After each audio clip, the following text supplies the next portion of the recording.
An early morning in the Palmetto State in Easley, South Carolina. We are set for the International Championship of the Senior League World Series. Guaynabo, Puerto Rico, 1,500 miles from South Carolina. Perth, Australia, over 11,000 miles away. It has been a long time coming for these two teams. Now they finally meet at J.B. Owen Sports Complex, trying to move on to the World Championship. This is a Guaynabo, Puerto Rico team that has had all of the attention. As we welcome you inside the booth, I'm Stephen Carey, joined by Gordon Beckham. We have waited and waited for this matchup. Australia, back-to-back games yesterday with shutouts. They need to do that again against a really strong offense in Puerto Rico. Yeah, Puerto Rico is a powerhouse on the offensive side, but Australia has really shown a lot of grit to get through the amount of games they have. They've come through that loser's bracket, and they are back in this international final against the Puerto Rican team, which has been electric. They can put up runs in a hurry, and they are the visiting team, so they'll have the first opportunity as we start off today to get on the board. No better way to start off on offense than having Sebastian Cruz at the plate. And already there's a stoppage, the umpire and Cruz meeting, and they have Cruz's bat. Now this is interesting. So many rules, so many things that they have to look into when it comes to the apparel, the equipment that these players use. I wonder what this could be.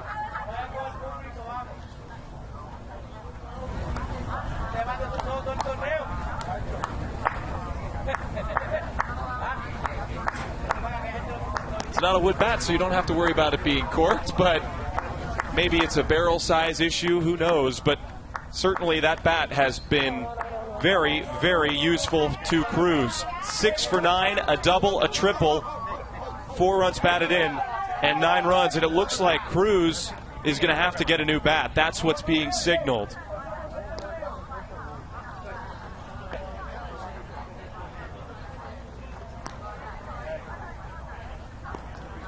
We're going to hopefully get an explanation, but I'm not sure I understand this. If it's pine tar or something like that. I mean, there's no pine tar on the barrel of the bat. It's just, well, it's not on the barrel, you know, it's on the handle. And if they're saying it's on the barrel, that's, you know, I get it. I understand there are rules that they have to follow, but this is the international championship game. And conceivably, Sebastian Cruz has used this bat throughout the whole tournament. And so, for me, this is a little bit of a distraction to the game, which is the most important, letting these players go out there and play. Obviously, nobody wants a leg up. Nobody wants to be playing with an unfair advantage. But at the end of the day, I just think they got to let these guys play. Well, Sebastian Cruz has been hitting the baseball all over the diamond. He has been the ideal leadoff man for Puerto Rico. Unbelievable at the top of the lineup. When you go 6 for 9 with some extra base hits, some juice, and then you're also laying down bunts down the third base line, getting on, scored 9 runs in 3 games. Sebastian Cruz is a table setter, and he will look to set the table with whatever bat he gets to use here in the top of the first. Appears that they will be removing this bat from the field of play. Sebastian Cruz will have to hit with a new stick.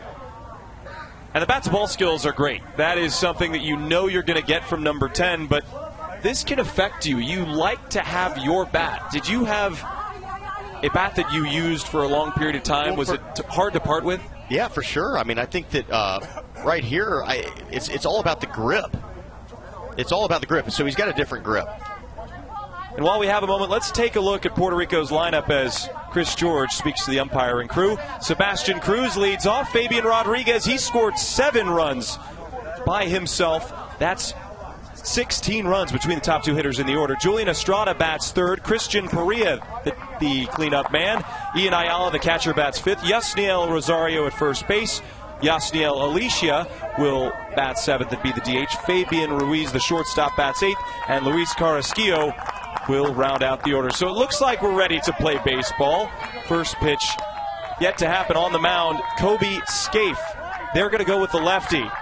He has pitched in just 1 inning. He is well rested, and Australia had the best two pitching performances we've seen in this tournament by far in back-to-back games yesterday. Yeah, they were excellent yesterday to have to burn through the losers bracket, winning 2 in a row. That missed inside, ball 1. I'll be honest, I think this is a bad move for Australia, unfortunately, as now Puerto Rico is going to have a little extra motivation with the removal of that bat. Feels like with a southpaw like Scaife on the mound, he's out there to try and control this guy at the plate. Keeping Cruz off the base paths is probably top priority. Swing and a miss. That slider just disappeared off the zone. If you can keep him off the base paths, that is eliminating an absolute weapon at the top of the lineup for this Puerto Rican team. 1-2.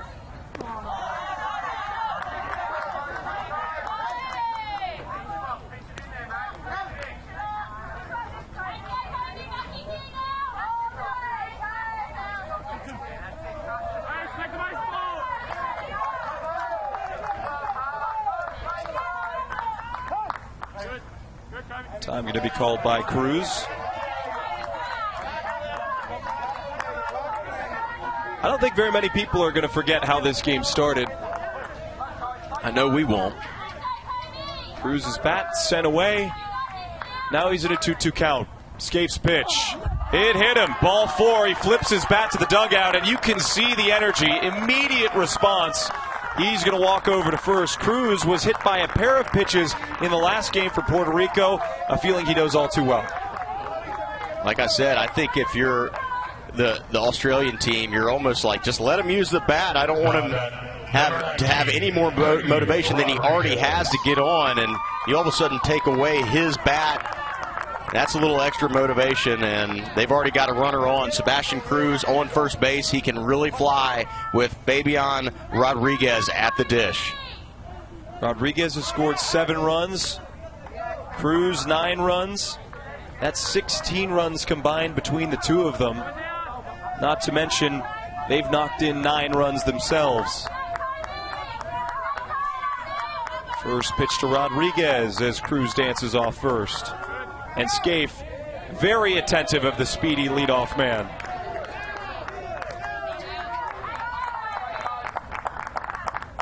First pitch, high and outside.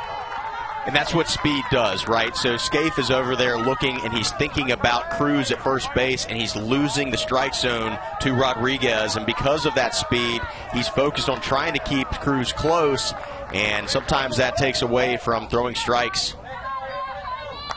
1-0. Low and outside. This is a Puerto Rico team that's averaging just under 14 runs per game in this tournament. They've outscored their opponents 41-17, and that's because they can really rack up multi-run innings. If you put too many runners on, they will make you pay. Scaife with a pickoff move to first.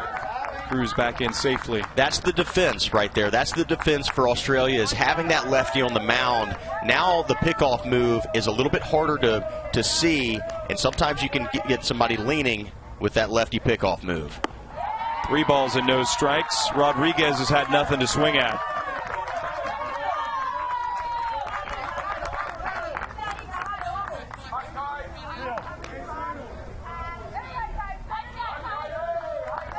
Scaife appeared in the opening game against Ciudad Victoria, Mexico. Gets back into the count with a strike, 3-1. He did catch Neri Barone stealing. I believe it was Rodriguez, actually, who came in. So that pickoff move is a big reason why they're trying to control the run game at first. 3-1 pitch. Just gets the outside corner, 3-2. Yeah, gets the call on the edge. Scaife has worked his way back from 3-0 to 3-2, and what seemingly is a really important at bat in the top of the first inning. Already a runner on. Fabian Rodriguez at the plate. This is an important pitch. 3-2.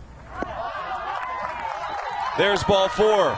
Hit by pitch and a walk. Sets up Puerto Rico nicely, and Julian Estrada will come to the dish.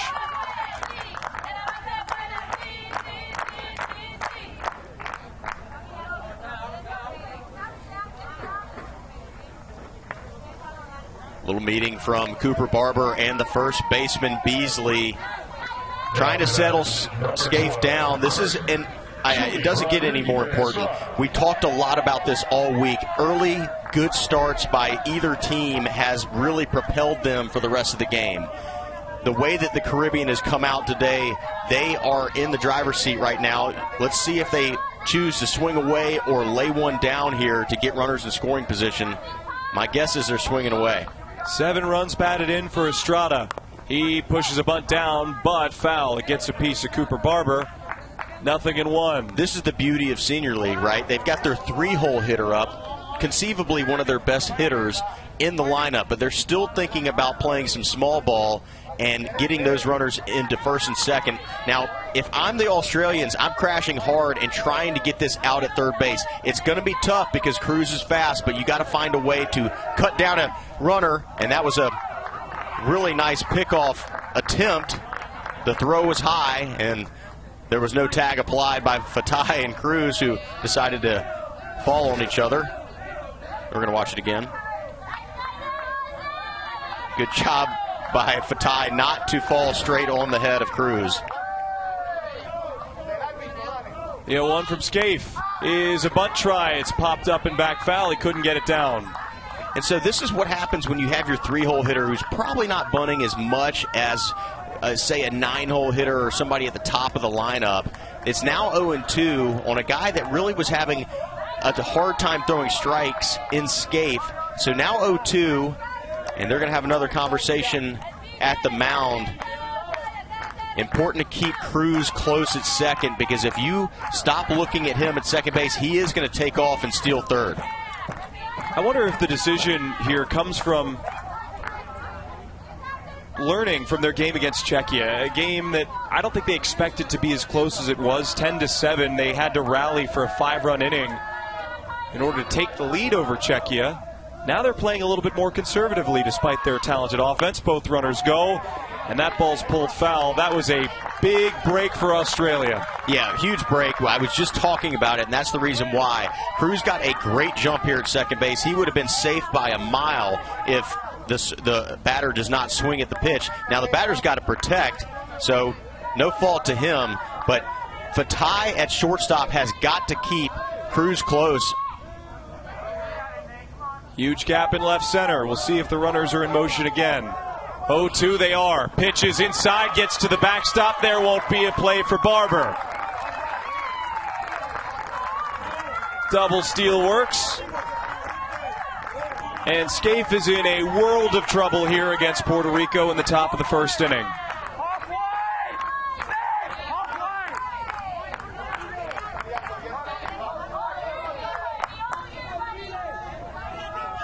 The infield plays at medium depth. They got to get in on the grass if they want to get Cruz. 1-2. Turned on and foul. Out of play. That was the right pitch to hit. Estrada was just a bit early on him. Yeah, pulls it foul, but I don't like the fact that the Australians are playing kind of halfway right now. There's no way they get Cruz if he goes on contact. Ball and 2 strikes from Scaife. Now another thought process the Australians might be having is, hey, we're going to play halfway to kind of stop him from thinking about going on contact. Because there's nobody out, they might take a chance and see the ball through before trying to score a run instead of running to an out. 7th pitch of the at-bat coming here. 2-2. There will be an 8th. Difficult decision for Chris George. Scaife, probably their most well-rested pitcher. He only featured in the first game that Australia played against Mexico in this tournament.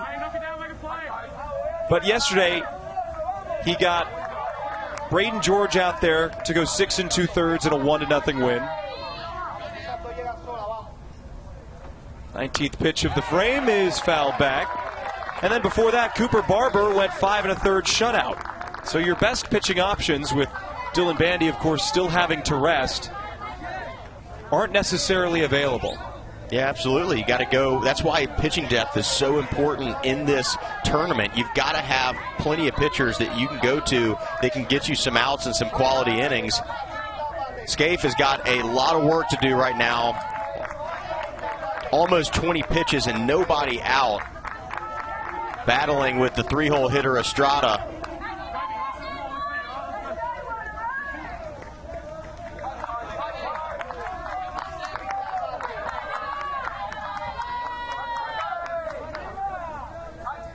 Scaife's 2-2 pitch is outside. 3 balls and 2 strikes. Don't want to load him up for Puerto Rico, or else this could become a very lopsided start to the International Championship.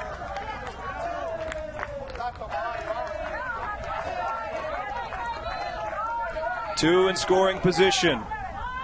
This will be the 10th pitch of the at-bat. On the ground left side, backhanded by Fatai. He comes to the plate. Barber's tag is in time. Fatai with a perfect throw home. Cruz thought he could beat the wrap.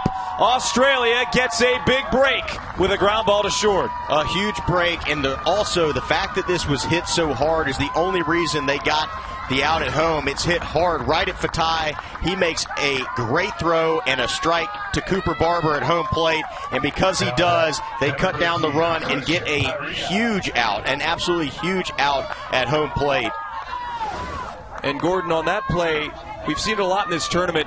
You're almost throwing the ball before you glove it. Really nice job by Fatai to secure it first. Excellent job all the way around, and a little bit of life here for the Australians. Christian Perea pops it up. Right side of the infield fly rule in effect. Benjamin makes the catch. 2 are away. And all of a sudden, when you just felt like it was about to be an absolute great inning for the Caribbean, the Australians and Scaife come up with 2 quick outs, and they are 1 pitch away from getting out of this inning with no runs, which would be an absolute miracle based on what we were seeing about 2 minutes ago, Stefan. You can hear both fan bases cheering so loudly for their squads. This is what we love to see. This has been so exciting to watch. Scaife picks to second, and a nice catch by Fatai to keep that from going into the outfield. That's 2 for Fatai that he's caught that probably should have been in the outfield. Wooden has got to give a good backup in center field, or else if that ball escapes into short center, then Rodriguez is fast enough that he could score.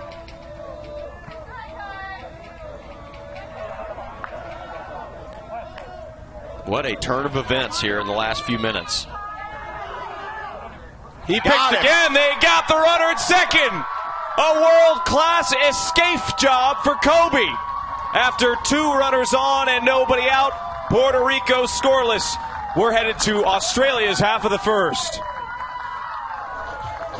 High stress top of the first inning for the Australian fans, but complete euphoria after Kobe Scaife escaped and keeps it scoreless. We'll take a look at Australia's lineup against Puerto Rico. Quinn Fatai, the first-choice leadoff man, will play shortstop. Cooper Barber, he has been sensational in all facets for Australia. Mitchell Elliott third. Chase Benjamin will be the cleanup man. Blake Thompson bats 5th. Harry Wooden, the lone lefty in the order, will bat 6th. Sebastian Beasley 7th. Riley Lyons, he's been great when he started. And Ben Hannon will be the DH batting 9th. On the mound for Puerto Rico, it's John Peter Rodriguez, lanky frame, right-hander. He's 1-0, has yet to surrender a run. He has been very, very good. This is an Australia team that shut out both of their opponents in their last 2 games, and they played them over the span of about 5 hours. Yeah, they sure did, and they had a good day. That's sometimes when you get hot and you have a doubleheader, that's a good thing because you're playing great baseball, and these Australians really are. It was fun to watch yesterday how they navigated through the 2 games to get to this moment against the Caribbean. An absolute escape job right there in the top of the first, where we thought that they were going to be giving up a run or multiple runs, and they get out of that frame having given up a goose egg. So what a couple of runs would do for this Australian team, because we know there's going to be runs in this game. The offenses are going to play big. We'll see how Australia comes out of the gates here in the bottom of the first. So Quinn Fatai, who's 4 for 16 in the Senior League World Series, will lead things off for Australia against Puerto Rico. Australia has played 2 more games than the Caribbean's representatives. We'll see if that helps them here against Rodriguez. The first pitch is just inside, ball 1.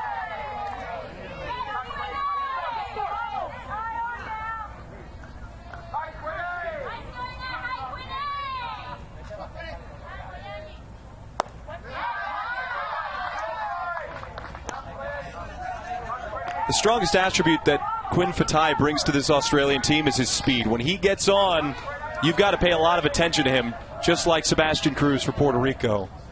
2-0. He rips this to left. That's over the head of Ruiz, a leadoff single. So Quinn Fatai is aboard as a leadoff base runner for the Aussies. A lot of runs have been scored by the Australians with these guys at the top of the lineup. Quinn Fatai and Cooper Barber, they are a big-time 1-2 punch in this tournament, and it's going to go through them if they want to reach the Senior League World Series final. A couple of great players, and they have really shown how good they are this week. Well, if Fatai's a punch, Cooper Barber is a haymaker. He's 8 for 17 in the Senior League World Series. 3 runs batted in, 3 runs scored. And he's showing bunt. He's showing his hand right away to Rodriguez. He laid down a bunt for a hit yesterday. I think you got a little trickery going here. He's showing bunt to try to bring in the third baseman, and what we call this is butcher boy. As soon as the third baseman comes in, you pull back and swing away. Butcher boy Barber, that's some alliteration for you as he takes strike 1. Pitched a gem yesterday in the first game that Australia played against Mexico, an 8-0 shutout win. And you brought this up yesterday, Gordon. A lot of teams are showing bunt just to get in the pitcher's head. Yep. Right here, he's showing bunt to try to bring in the third baseman, I believe. The thought process is bring in the third baseman a little bit. He's got less range, pull back, and then slap one right past him. Got to keep a watchful eye on Fatai. Scored 4 runs in the tournament. Ian Ayala in harness for Puerto Rico. He's got a strong arm behind the plate. 1-1 on the ground. Infielder in. Carrasquillo can't make the play. It's by him. Fatai didn't see it. He's coming into third. He'll get it standing up. Barber at second. And Australia has 2 in scoring position with nobody out. So exactly what we were just talking about, Stephen. It plays out. Cooper Barber showing bunt, bringing the third baseman Carrasquillo in. He was way in off the grass, and even that ball that wasn't hit super hard scoots past him because it's right at him. See how far in he is playing. He's not ready for it. It goes underneath the wickets, and second and third, a mirror image of the top of the first. Let's see if the Caribbean can find a way out just like the Australians did. So Mitchell Elliott will hit with the infield in.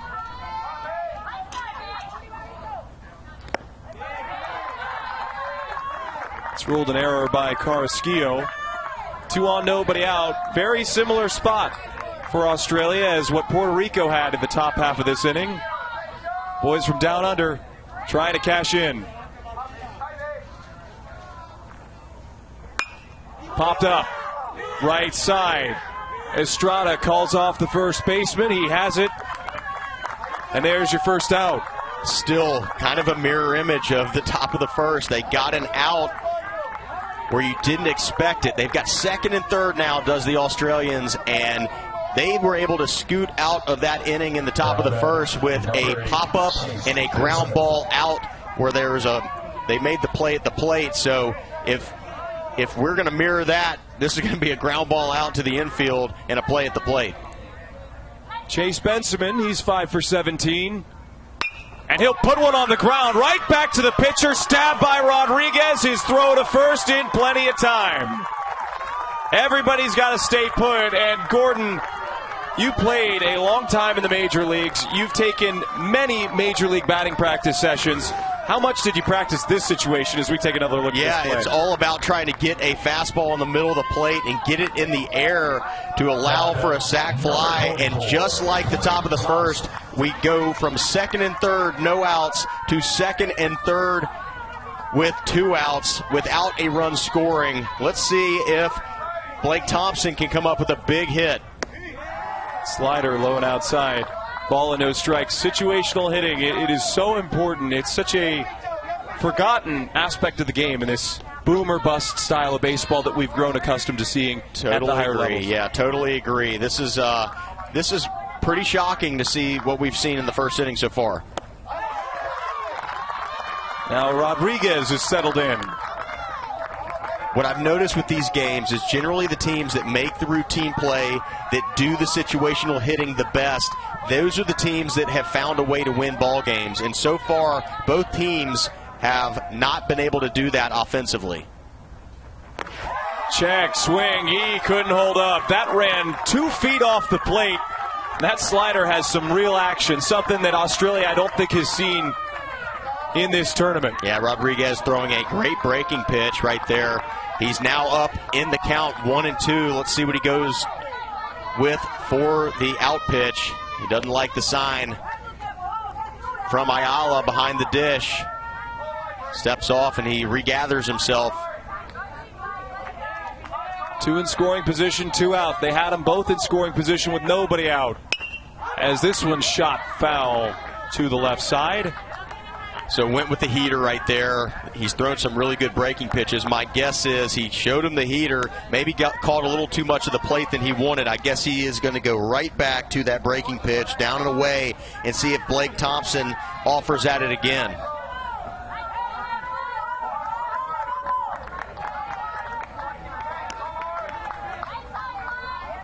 One, two. Thompson swings and misses. Rodriguez with a Houdiniac of his own, and a scoreless frame for Australia will take us to the second. We're not scoring here quite yet as we head to the second inning.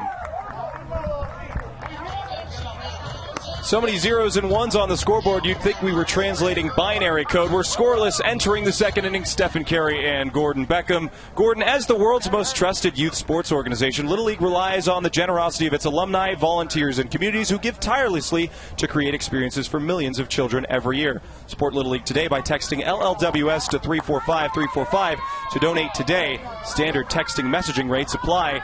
The only thing more difficult than translating binary code, Gordon? Scoring with runners at scoring position in this game. Apparently, you wouldn't have expected the first inning to end up the way it did. Both teams with second and third, nobody out. Neither team scored. What a game we are in store for. Ayala will take the touch low. 1 ball and no strikes. Ayala is Puerto Rico's catcher. Did not get to hit with runners in scoring position in the top half of the first. Scaife misses away. The absolute last thing he wants to do is to have a repeat of last inning where the command was off and then had to work his way out of the inning with some good pieces of weak contact.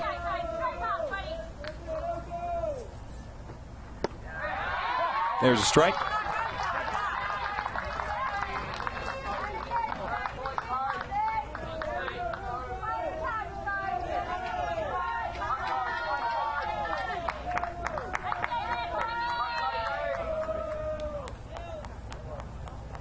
Ayala shows Bonnie, gets it down. It's a spinner. Scaife off the mound. It dies on the grass. He won't have a play. That's one way to start an inning.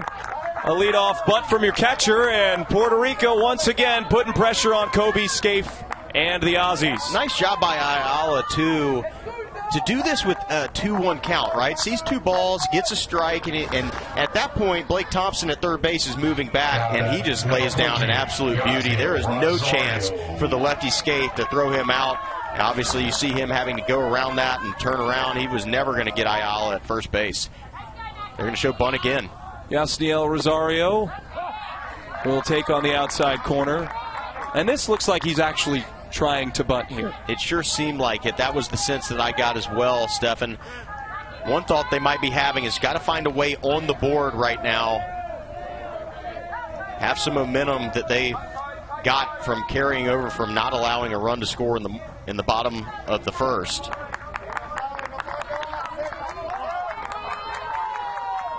Something's up with Scaife. He's calling Cooper Barber out there to talk.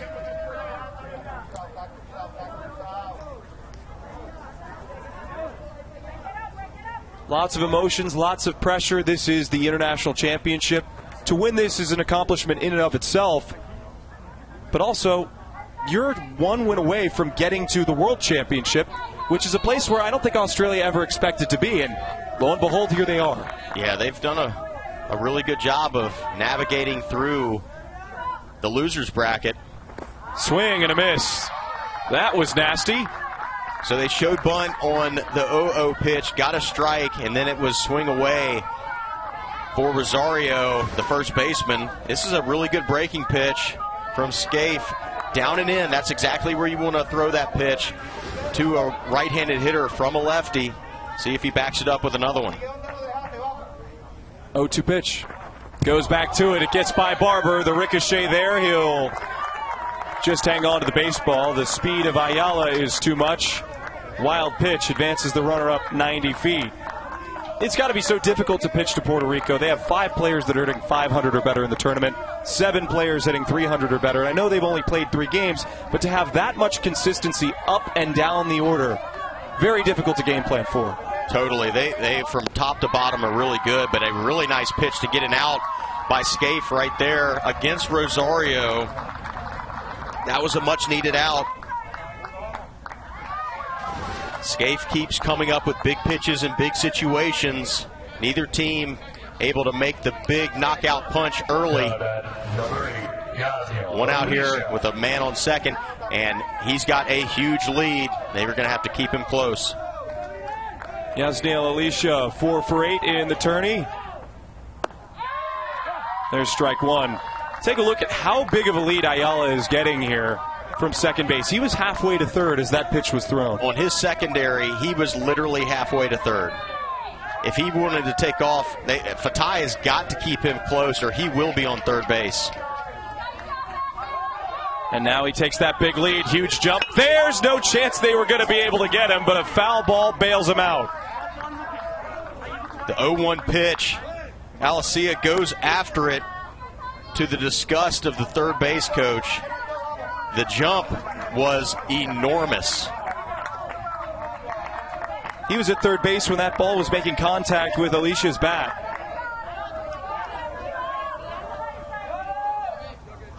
Nothing in 2. Strike 3! Back-to-back Ks for Scaife. Alicia caught looking, and Fabian Ruiz will come up to hit. Breaking pitch from Scaife. Top of the zone, and then bores right to the middle part of the zone at the top. A nice pitch to get Alicia the DH, and he's got 2 outs once again with runners in scoring position. Let's see if he can escape this one as well. And they've got him. They've got him in a rundown. The tag is going to be late. That was a really nice job by Ian Ayala to get back to second base. I mean, if Fatai is even close to covering the bag, he's out. Yeah, I think that Fatai is going to have to work hard. He's going to have to move his feet hard to keep these runners for the Caribbean close, or else they're going to steal all day. And again, Fatai not there. But at the same time, Fatai is the problem. What I'm talking about, he's got to move his feet to keep them close, but then to get back to position to get as much range as possible to keep the ball in the infield. And now the focus for Scaife is on the second base runner versus home plate. So the better that Fatai can keep the runner at second base close to the bag, the easier it's going to be for Scaife to focus on the hitter. Ball and no strikes. Ayala's breaking for third. Here comes the throw down to third base. Nice job by Thompson to handle the hop. But a stolen base for Ayala seemed like inevitable. It seemed absolutely inevitable. Now, the thing, too, if I'm a pitcher, I'm not too worried about the guy at second base with 2 outs. It's different. You need to focus on the batter, and so I don't mind that. It's like, just let him go to third. 1-1. But now, because he's at third base, and they just threw it away. Ayala comes in to score. Chaos on the bases. That's how Puerto Rico opens this game up 1-0. And you get the right runner on at the right time, and a pitcher that clearly pays a lot of attention to the base runners. That's a recipe for success for the Caribbean representatives. Yeah, I mean, the Caribbean is just wreaking havoc on the base paths right now. And I think this is ill-advised by Cooper Barber. He did not get his feet underneath this throw, and it was kind of a half-hearted attempt down there. And because it went into left field.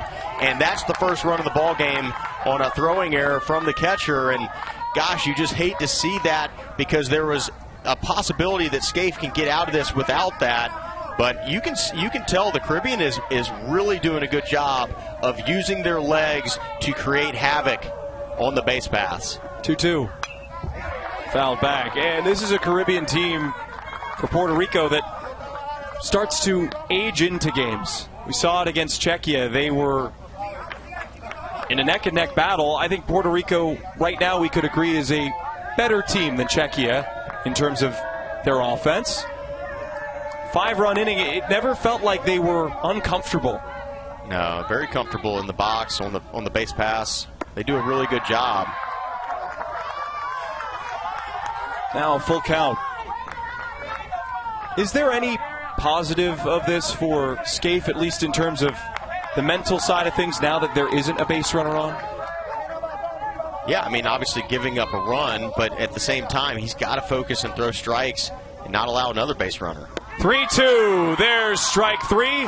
Scaife strikes out the side, but an error gives up the first run. Puerto Rico capitalizing with their speed. Bottom 2, Australia looks to answer on ESPN. Pretty rare you see a catcher with that type of footwork. Ian Ayala gave Puerto Rico 1-0 lead with some nifty base running. Stephen Carey, Gordon Beckham. He's probably on social media, and he needs to find Little League on Facebook, X, Instagram, YouTube, and TikTok at the official handles at Little League. And don't forget to use hashtag LLWS. So an unforced error by Australia brings up Harry Wooten. He'll lead things off, the lone lefty in the order for Wanneroo Little League. Take strike 1. Number 19, Harry Wooten. How important is it for Australia to answer now rather than waiting for the game? Yeah, great point, Steph. And I think that they need an answer. It's important to keep momentum kind of in the balance or on your side. And right now I feel like the Caribbean getting out of that bottom of the first and then adding a run in the top of the second, momentum's on their side. And as we've seen, momentum in this age group is so important. Breaking ball at the top of the zone. Stayed up. 2 balls and a strike.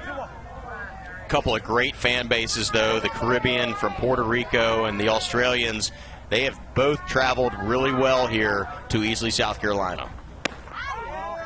You're learning a thing or two about the Puerto Rican fans. They like to be as close to the field as possible. They are down by the third base dugout. The Australians, they like to sit up in the nosebleeds, if you will. They've got their tent. They're all sitting together. They're not spread out. 3-1 pitch gets the outside corner. But what Australia does with those lower level seats is equally as cool. They've laid out a large Australian flag down the first base side on those bleachers.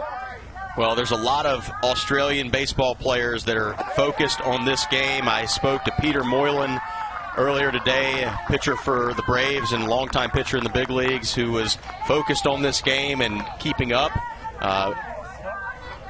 Might be watching currently. And also Liam Hendricks, who was at Wanneroo Little League. He is well aware of where they stand in this Little League game and World Series. Liam Hendricks got the entire team tickets to the Braves and Giants game. Liam doesn't play for either of those teams, but clearly he has connections. And they got over here early. They've been in the States for about 2.5 weeks at this point. Beasley takes inside for ball 1. Really good start for Australia. You give up a run, you make a mistake, you get your leadoff man aboard.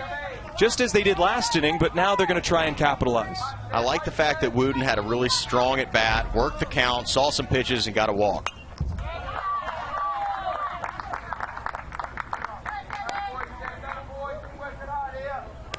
Australia is a bit of an uncharacteristic team in terms of their lineup construction. You don't see a ton of production from their middle of the order. You do see it from Benjamin, but Thompson is 2 for 12. Elliott's 2 for 18. Those are the 3 and 5 hitters. Bottom of the order, they've certainly contributed their fair share. Top of the zone, and they try to backpick the runner. Not in time. So it's a 2-ball, 1-strike count. Ian Ayala all juiced up after scoring the game's first run. I don't blame him for throwing down there. Easily shows bunt. And he'll get it down the first base line. That's beautiful. Rodriguez barehanded play, and it can't be handled by Rosario. It's down the right field line. Wooten into third, Beasley into second. Almost a carbon copy of last inning, and Australia gets another chance. Unbelievable bunt right here, and it gets a great bounce. I mean, I think this ball was going foul, and it hits a foot mark down the first base line and takes a left turn. We're going to hopefully see this right there. It moves back into the field of play. Rodriguez throws the first. They can't handle it. See how it went back left right there? They didn't think it was going to be fair. Then it was, and then Rosario unable to make the catch. It looked like it was a catchable ball, and now it's second and third for the Australians with a great chance to answer that run in the top of the first. This is some drama early. Back-to-back innings with errors for Puerto Rico that have set up 2 runners in scoring position and nobody out. Curious if it'll be a single and an error, but looked like the ball was going to beat Beasley to first. And so it's a sacrifice and an error, which is the right call.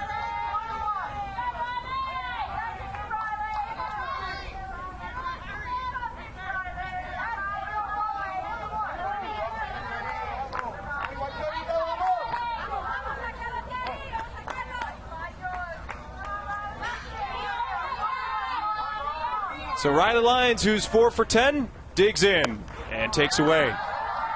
Huge at bat right here for Australia. They had this situation in the first inning. They did not get a run.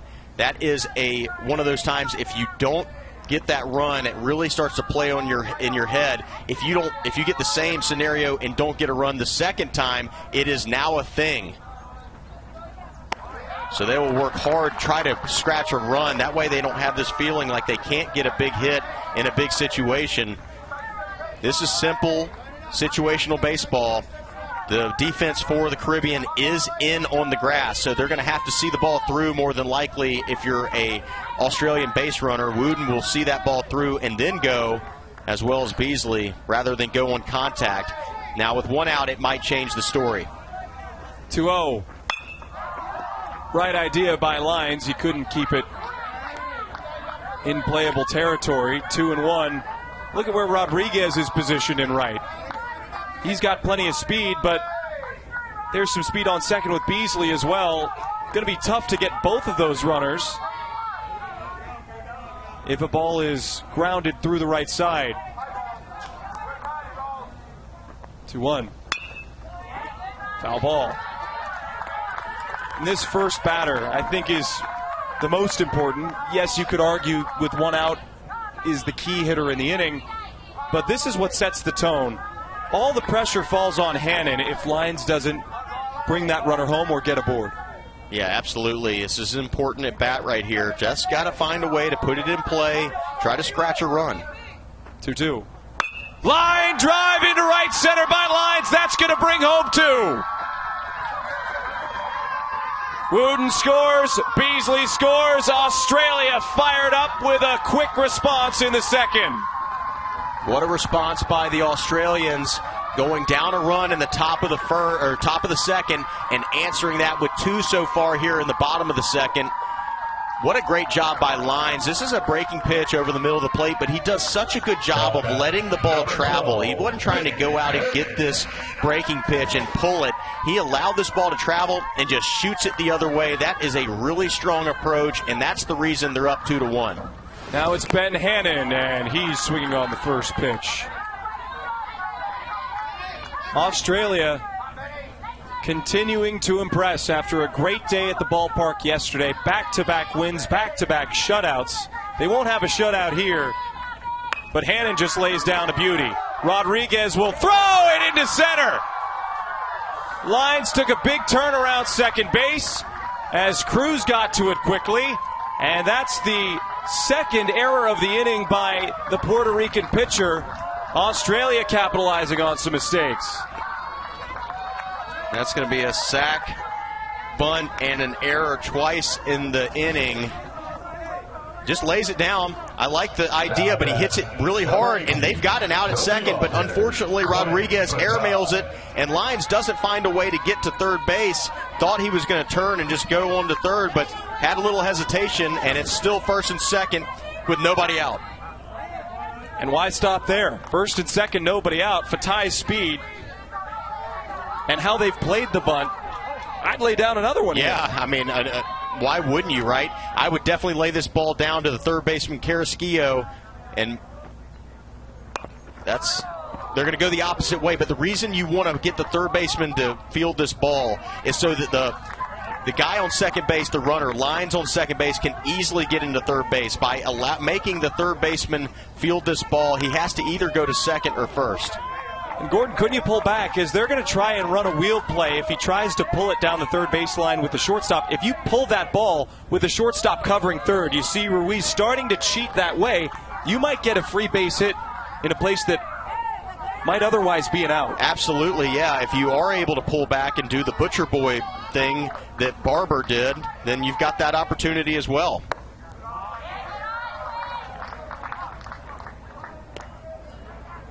It's tough. It's a tough call, right? Because Fatai is one of your better hitters, and then you've got Cooper Barber, who's been your best hitter.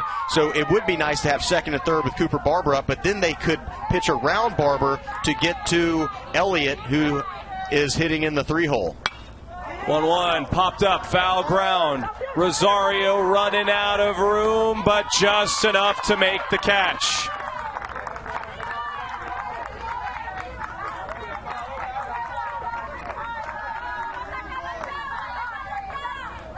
Rosario looking straight up in the sky to find this baseball. You also have to find how much space you have left to make this catch. Yeah, it's a good point, and that's the reason they have a track, right? You have this track and you feel that dirt. That means you're getting close to the edge of the playing surface. That's a big out for the Caribbean. After a couple of miscues in the field, that's a huge out. Nice play by Ayala, sliding over to his right. Barber reached on an error by Carrasquillo at third base. This is the guy you want up, trying to extend the lead. Australia with a pair of runs in the bottom of the second. And he pushes a bunt down the first base line. Gordon, were you surprised that they didn't continue to show bunt with Fatai? Yeah, a little bit, but I'm more surprised that they're showing bunt right here with Barber. He is one of their better hitters. They've got one out. Right now is not the time to get an infield single. The time is for Barber to get up there and be the best player on the field like he has been and hit a ball into the gap for possibly a 2-run double.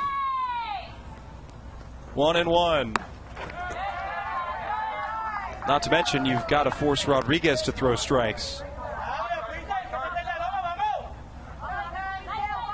Makes you wonder if the decision on that bunt attempt by Barber was made because of the struggles with defending the bunt by Puerto Rico. Yeah, maybe. That's the only thing I can think of. But Barber's got to know that he's one of the better players and better hitters. They want him to swing. 2-1. Leans back on that. Now an even count, 2-2. Elevated pitch count for Rodriguez. He's nearing 40 in this game. Championship game being tomorrow, the World Championship game being tomorrow.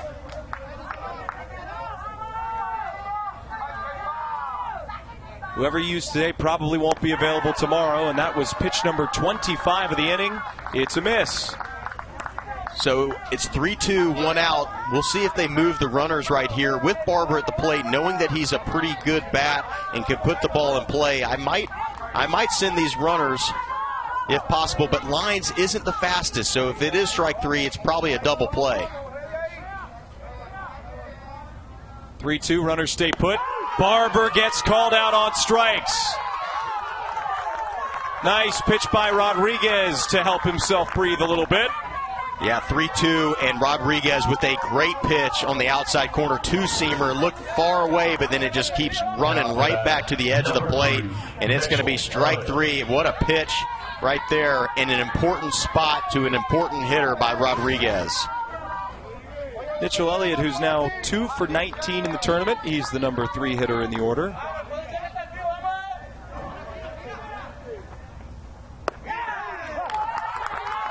Front door slider broke to the outside corner. That was a great pitch.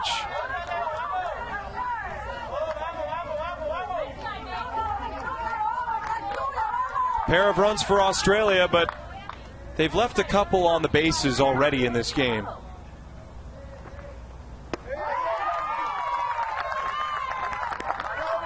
Another nice breaking pitch by Rodriguez. See that three-quarter delivery. Nasty pitch. Elliott unable to make any contact. 0-2. Strike three. Delayed call. All 3 breaking balls were beauties for Rodriguez, but Australia a 2-1 lead. They answer. We're headed to inning number 3 here in Easley.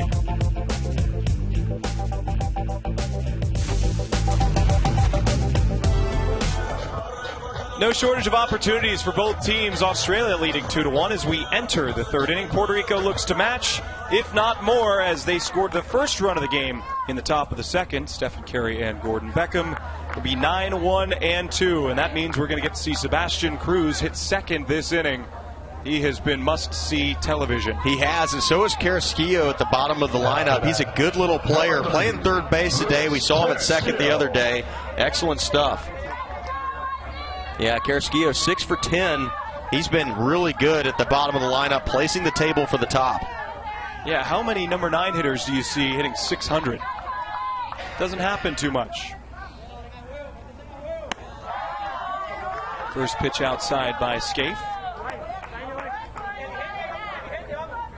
Talked about Carrasquillo, but that's the man you got to worry about. Sebastian Cruz, new bat and all.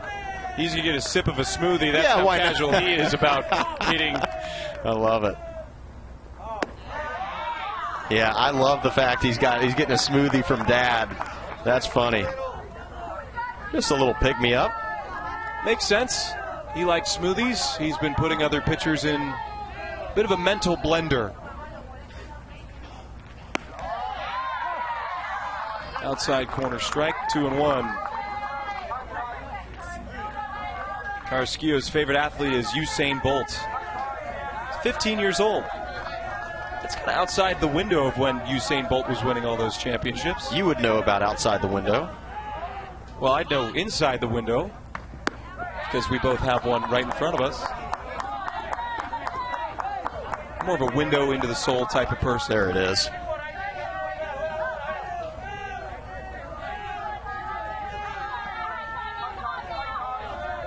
Three balls and a strike. Carrasquillo could get aboard and be the tying run. Shows bunt and pulls back. 3rd straight inning, Scaife has allowed the leadoff man to reach. Yeah, it's not a recipe for success, especially against this team from the Caribbean that really has some strong base runners.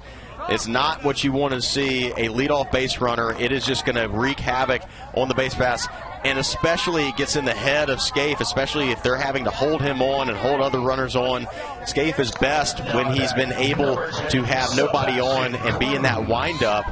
We'll have to see how he goes here in the top of the 3rd. Sebastian Cruz shows bunt. Throw over to first. And again, a lot of concern for Scaife here. Every time there's a base runner on, and that hasn't necessarily been his undoing. The only run that Puerto Rico scored was due to a throwing error by the catcher, Barber. But you can see that the stress builds every time there's traffic for Kobe Scaife. And strike one. And I like that there from Scaife. If he's going to let you have a free out on a bunt, let him give it to you. Yeah, if you want to. I'm sure the Australians would take a bunt, sacrifice bunt from Cruz at the top of this lineup.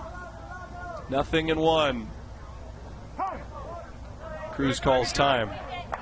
But another thing is, I don't think Cruz had any intention of bunting right there. I think he's just trying to show that barrel and see if he can get in Scaife's head to throw some more balls and miss the strike zone. That's exactly what Carrasquillo did. He's standing on first. Beasley tries to fake him out. The old chase the baseball. Good first base coach won't let that fool him.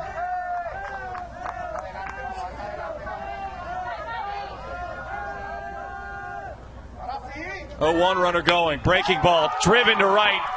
Carrasquillo cuts the bag at second. He's into third easily. And Sebastian Cruz doesn't care what bat he has to use. He's going to get hits.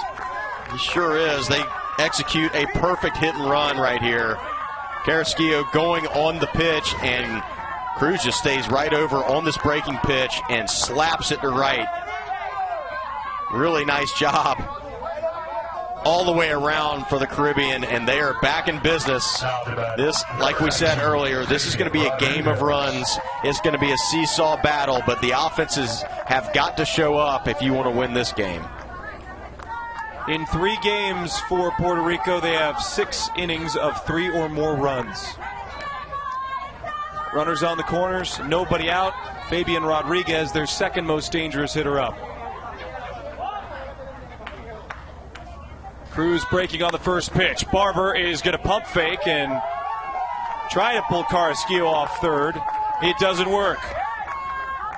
Cruz with his second stolen base of the game. 2 in scoring position. Nobody out. We've been here before, right? I feel like every inning we've had second and third with nobody out. Hasn't exactly been that, but it seems like it. Infield at medium depth. To Scaife's credit, he's wiggled his way out of a couple of really dangerous spots, but you can only do that so much as a pitcher. I was about to say, it's only a matter of time. If this Caribbean team continues to put second and third with nobody out, they're going to put up some big numbers. 2-0. Now 3-0, and he just can't seem to find the zone. He's already at 50 pitches. He doesn't have an out yet in the third.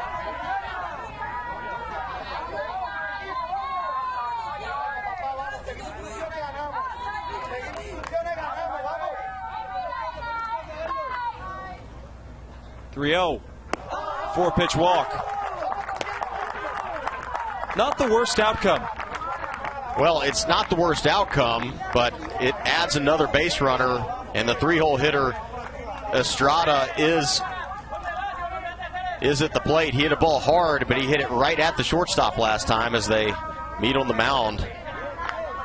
That's Chris George, the manager for Australia. That's going to be it for Kobe Scaife, who goes 2+ innings. Whoever comes in will have some cleanup work to do. Looks like it's Jackson Elliott. We'll confirm on the other side of this break. 2-1 Australia leading for the moment. Difficult situation for Jackson Elliott. A strong pitching performance by Kobe Scaife, but a very, very patient Puerto Rico team can do that to you. And despite what you see on the bases right now, giving up 1 run through 2 innings against this squad is an accomplishment in and of itself. For him to wiggle out of what he did over the first 2 innings, I thought it was a really good job, and might not have even given up a run there in the second had they not tried to pick off the guy at third base and thrown it into left field. So as hard as it is and as difficult as that 2+ innings of work was, he managed it pretty well. Now, obviously, he's responsible for all 3 of the base runners, so that could change in a hurry, but Jackson Elliott will look to stop the bleeding here in the top of the third. The Australians have a 2-1 lead, but they're going to have pull another rabbit out of their hat to get out of this with the lead. Elliott pitched an inning and 2/3 against Mexico, giving up 1 hit and no runs. And there's strike one. Really nice pitch. Got to throw strikes. Got to throw strikes, and generally the pace, I feel like, has been really tough. And that when you start walking around the mound, it's hard to throw consistent strikes. A 1 pitch. Dropped the bottom out of that breaking ball, didn't get the call. Julian Estrada, the number 3 hitter in the order. Nowhere to put him. If he reaches, more than likely this game will be tied or more.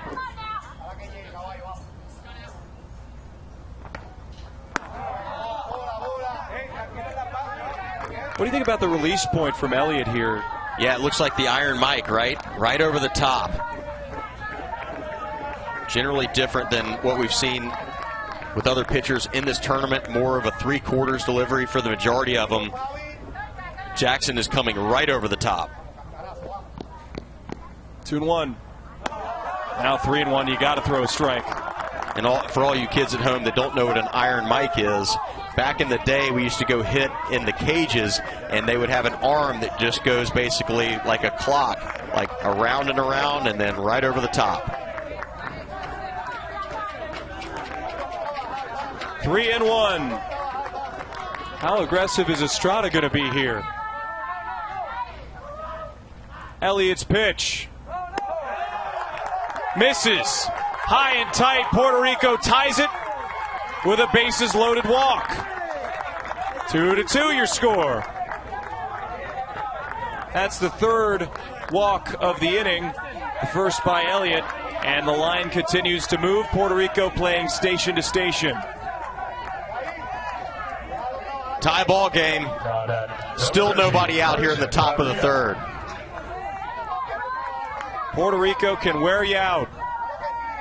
Just under 14 runs per game. Strike one to Perea. Got to find a way to get an out at home plate right here. You see the infield for the Australians are halfway in. If it's a ground ball, I like going home. But Sebastian Cruz, the speed demon for Puerto Rico, is on third base. Sure is. He can absolutely fly. He was cut down by Quinn Fatai in the first inning. But now with the force, that helps out Australia, and Perea fouls one off of his foot. He's trying to get his pound of flesh against Australia. I don't think he meant some of his own flesh. Never ideal. When you foul one off the inside part of your leg, just below your knee. Not a lot of padding right there, based on my experience of fouling a lot of pitches off my front leg. And hopefully he'll be able to continue. He looks to be okay, stretching it out. I mean, you want to hit in these situations. Credit to Cooper Barber for standing that bat up. Good sportsmanship.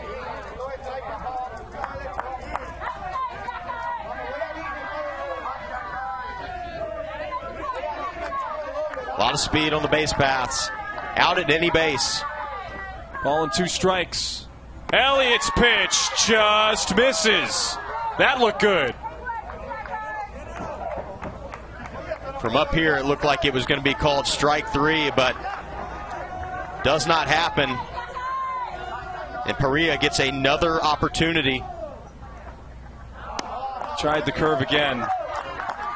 Yeah, that close call, it changes so many things for Australia. Now, you throw a strike or you give up the lead. Right, you go from a strikeout to and 1 out and bases loaded to possibly walking the bases with the bases loaded.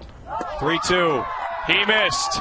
4th walk of the inning, and Puerto Rico is circling the bases.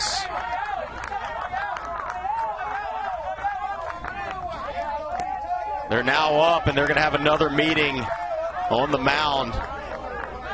And as you said, 4th walk of the inning, and that is a recipe for disaster for the Australians especially with the speed of the Caribbean. They're able to take advantage of that, but they haven't even had to do much. If you don't throw strikes, you're just not going to allow your defense to work, and unfortunately for the Australians, the bases are still loaded with nobody out. This Caribbean team showing a lot of patience at the plate. Credit to them. If you can keep it within a run or two, it's not a ton to worry about because Australia's had plenty of opportunities. But Puerto Rico has done all this damage with just one hit in the inning. That's the part that really is confounding. Fabian Rodriguez at third, Julian Estrada at second, and Christian Perea at first. Elliott straightens it out. There's strike one. And Ian Ayala was the one that got it going here in the top of the second. He's got a chance to put a real crooked number up. And a good job by Barber to stop that up and make sure nobody scored. It says Ian Ayala's favorite book is Fahrenheit. You mean Fahrenheit 451? We'll find out. That's bounced to third, but foul.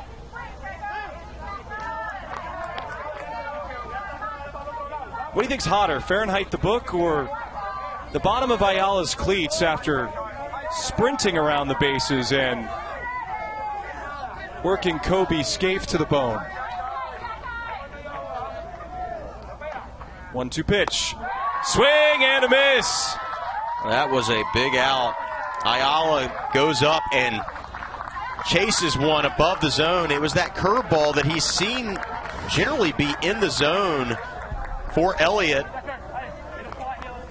But as you can see, that one never came down enough, and he swings through what would have been another ball. And it's the first out here for the Australians with a little bit of life now as they can possibly turn a double play and get out of this inning. Yasniel Rosario swinging at the first pitch and getting nothing, 0-1. Now, we've talked plenty about what Australia needs to do. If you're Puerto Rico, you got to prove to yourself that you can have that big inning. Absolutely. They've been knocking on the door every inning, and they just haven't been able to break through with a knockout punch. This is that opportunity. This is that opportunity right here. Bases are still loaded. It's all out there for them. They have been knocking at the door. Let's see if they can just bust right through it. 1. That pitch at the top of the zone is giving Puerto Rico fits. Yeah, tough to hit that pitch at the top of the zone, especially with the bat path by Rosario. He seems to like the ball down. All in 2 strikes. Pulled, just foul. Rodriguez speedy at third. In my mind, unless this ball is hit hard up the middle, you've got to come home if you're the corner infielders. I think so. Swinging butt back to the mound. Spinning. Throw home is handled by Barber and picked it. What a catch by Barber. Barber saved a run.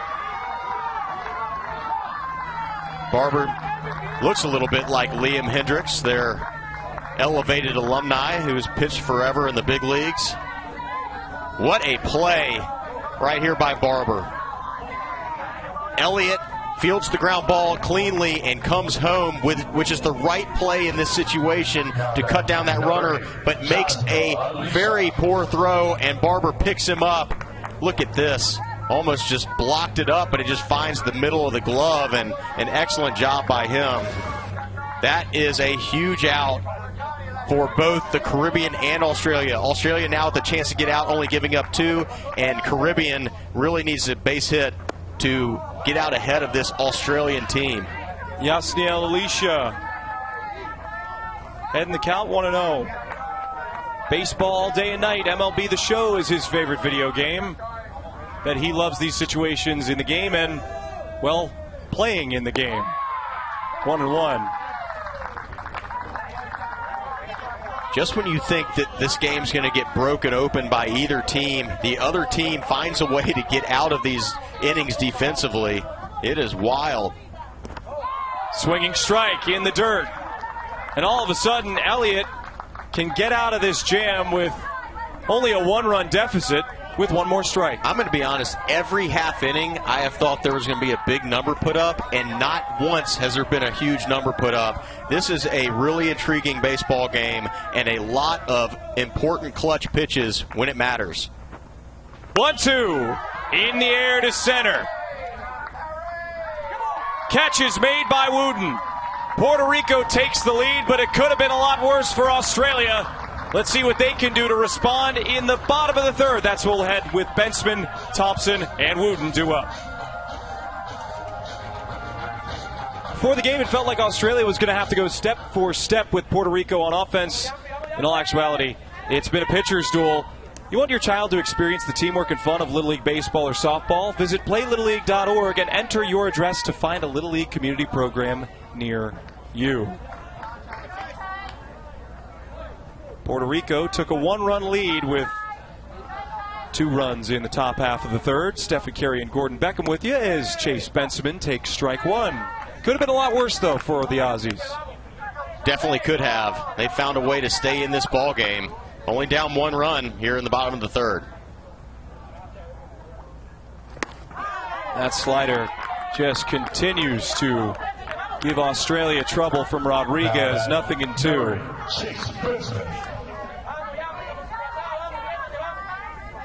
Grounded back to the pitcher on a hard ground out, his first time up.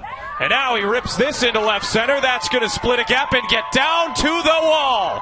Benjamin flying around first. He's into second, standing up with a leadoff double, and Australia needed that. Nice answer right here by the Australians. Rips a pitch into deep left center field. Down in the count. Gets a pitch to handle and absolutely drills it.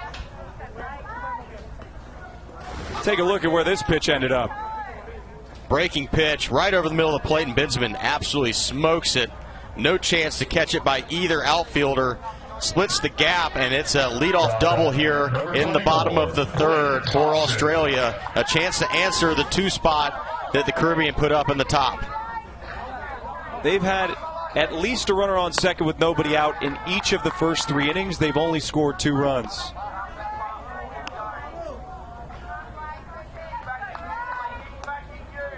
Thompson struck out swinging his last time up.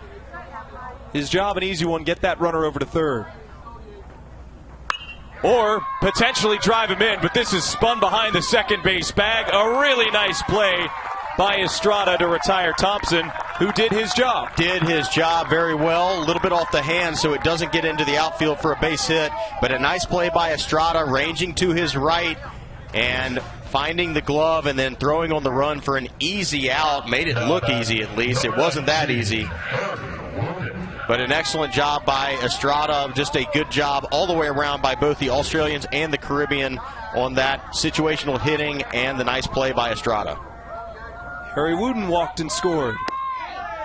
He'll get strike 1. Of course, Puerto Rico trying to preserve this lead. They'll bring the infield in. Benjamin with some good speed at third. Medium depth fly ball should do the trick. Ground ball back to the pitcher's mound. He looks off the runner at third. Now the lead runner's in a rundown. They'll throw back to third base. Benjamin's going to get hawked. The tag applied. Really good base running by Wooten to advance to second. But Australia just made a mistake on the bases. At least you keep 1 runner in scoring position, but he's on second, not third. Yeah, nice job to get to second base right there by Wooten, but he hits the ball back to the pitcher, unable to score that runner on third base. As you can see, there's the pickle. He throws him, and it gets him in the rundown right here. And a good job by Benjamin to stay in the rundown long enough for Wooten to get to second base and in scoring position. So that's exactly, if you're going to have an outcome like that, at least you have a runner in scoring position still. 2 outs now. It's going to take a 2-out hit from Beasley to tie this ball game up. Mark that down as a 1-5-2-6 fielder's choice play. Wooten on second. Beasley reached on a sacrifice bunt that turned into a throwing error by Rodriguez. And another inning, you get a runner on second, nobody out. And Australia might come up with nothing here. Yeah, I mean, it just seemingly both teams are able to wiggle out of situations that they should not wiggle out of, especially at this level. But you got to give credit to the defense and the pitching. They've come up when they've needed it most.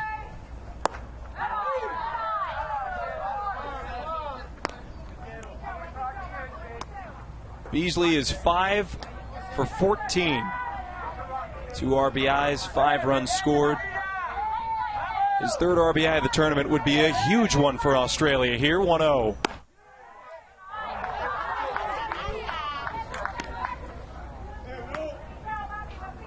This one's a really fun one. A trip to the World Championship on the line. Winner of this game will be crowned international champions.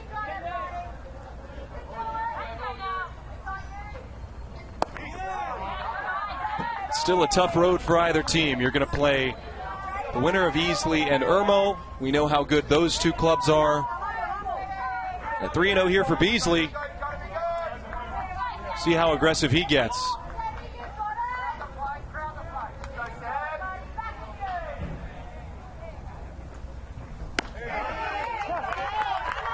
Taking all the way. You like that decision there? Not really. I think if you get an opportunity at a pitch like you got, especially with a man in scoring position, it might be the best pitch you get. Still, 3-1. Ball 4. So Beasley keeps the inning going. The Riley Lions, who sort of stepped into the limelight for this Australian team. He has 3 runs batted in, didn't feature in that first game, but has been as consistent as anyone when he comes up to the Pentagon. Yeah, he has put a lot of good swings on the baseball throughout the week, and he's the reason that they're only down 1 run with the 2-run single in the bottom of the second. He's been consistent. Line drive into center, down for a hit. Wooten rounding second. The throw comes home from Cruz. It is blocked by Ayala. A very, very late stop by Wooten. Don't know if he would have gotten around the tag there, but I can't believe he didn't go. Yeah, I wish they had sent them, right? Sent the runner, because this is 2 outs. It's going to take another 2-out hit to score that runner. Obviously, a lot of other things can happen here, but I think you take the chance with Wooten, a strong runner. I mean, it is Cruz out in center field who has a great arm, but obviously this throw is up the line. Hindsight's 20/20, but I think that you take a chance to tie the baseball game. We know that Greg Elliott, the third base coach, has been awfully conservative with his runners. As Ben Hannon, who's more known for his glove than his bat, takes inside for strike The 1. bigger problem here is you've got the bottom of the lineup up, and it's not like Ben can't handle this, but at the same time, you've got that 2-out knock. You've got to take a chance to score that run and tie the ball game. Hannon puts it in play. Right at the third baseman, Carrasquillo. He steps on the bag, and Puerto Rico preserves their 3-2 lead. Australia, a missed opportunity. We're headed to inning number 4 at JB Owen Sports Complex. This game has been a real treat. 3-2 the score. So much drama, so many opportunities for both teams, Stephen Carey and Gordon Beckham. Gordon, Little League is focused on helping programs impacted by disaster to receive the support they need to rebuild, recover, and continue providing children with the life lessons learned through youth baseball and softball. Want to support these disaster relief efforts? Text RALLY to 345-345 to donate today. Standard messaging rates apply. It's Puerto Rico, a clean inning. They lead 3-2. Elliott with his first full inning of work beginning in the 4th. Pitches outside to Fabian Ruiz. He did a nice job, though. Elliott came in with the bases loaded, walked the first 2 men, but those 2 runners belonged to Scaife, and it could have been 5-2. It could have been 6-2. Instead, it's just a 1-run lead for Puerto Rico. A lot of missed opportunities on both sides with base runners and hitters. Defenses have been able to wiggle out of this constantly. It's kind of mind-boggling. We've talked a lot about it, but I can't believe this is a 3-2 game. It seemingly should be maybe 6-7 or 5-6, something of that nature. 2-1. Hit a mile high to short. Fatai makes the play. There's the first out. This is the first time in an inning for Australia on defense to not allow the leadoff man to reach. It's an important mention because at the end of the day, getting that leadoff base runner on, it really starts the momentum up for the teams so far in the Senior League World Series. And generally those leadoff base runners, they come around to score. Luis Carrasquillo showing bunt. He drew a walk with his tactic last time, and he gets a pitch outside, 1-0.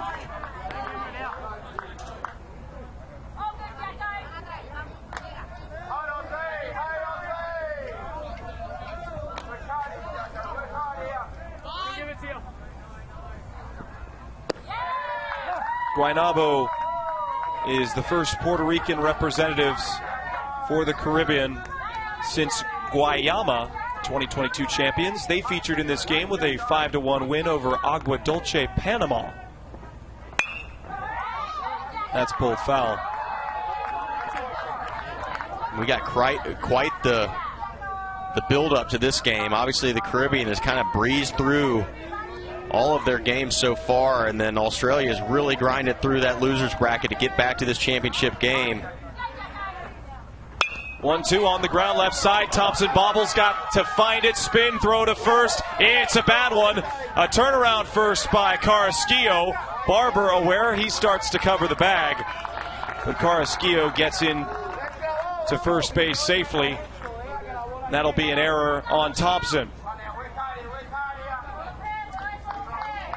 We'll watch the replay. It's hard to see from the booth. It was a breaking pitch and a bobble there by third baseman Thompson, and then tries to throw it over there. But unfortunately, when you bobble, you're behind the 8 ball, and Carrasquillo is hustling down the line. Now a base runner on for the leadoff hitter in Cruz. Cruz scored his 10th run of the tournament back in the 3rd inning. His last 7 plate appearances, he's reached in every single one of them. Yeah, he's been absolutely money. Finds a way to get on base and just absolutely wreaks havoc on those base paths when he gets there. Not even being able to play with his own bat. They took it away from him before the first at bat of the game, based on some pine tar above the handle. And Cruz is arguing that the baseball hit him. 1-1. You know, you can have the bat taken from you for a number of reasons. In my case, it was because I was a really bad hitter. That's not the case for Cruz.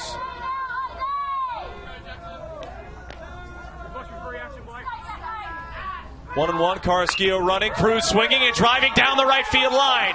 Elliott diving catch! He got it!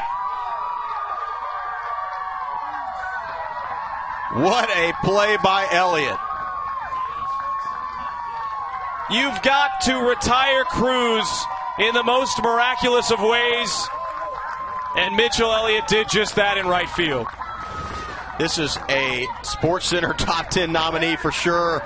Elliott ranging and then absolutely full layout to catch what looked like was going to be at least 2, if not 3, for Cruz. What a play by Elliott, and to hold on to that baseball. What is it about right field that we see the best plays of the tournament out there? This one's grounded to third. Thompson can't handle the high hop. It's over his glove. Carrasquillo will stand at second. Now they're at first and second with 2 away. Well, this is a really tough hop by the third baseman Thompson. You feel for him. He just makes the error, and then unfortunately he gets this crazy hop, and it trampolines way over his head. I would assume that's going to be a base hit because that hop was nasty. Number 12, Julian Estrada. And that catch won't mean very much if Australia gives up a run here. What a play by Elliott out there. And then just a tapper to third base. Looks like it's going to be an out in the inning, and then it trampolines off of the grass right on the edge of the dirt and goes into left field.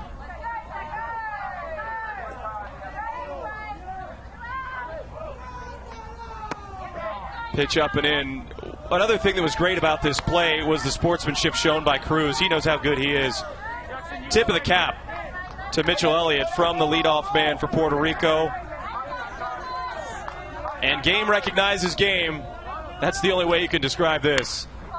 Grounded to third. Bobbled by Thompson. Right in front of the bag. That's all he's got to do is step on the pillow. The side retired. The Elliott brothers helping out Australia in the field and on the mound. Fatai, Barber, and Elliott down by 1. Boy, those black shirts are sharp, but they're not too forgiving in this weather. Australia down by a run with the top of the order coming up. We have seen a little bit of everything in this game. Great defense, great pitching, lots of scoring opportunities. Somebody's got to break through, and it's going to happen sooner rather than later. But John Peter Rodriguez has held this order in check. Quinn Fatai, 1 for 2.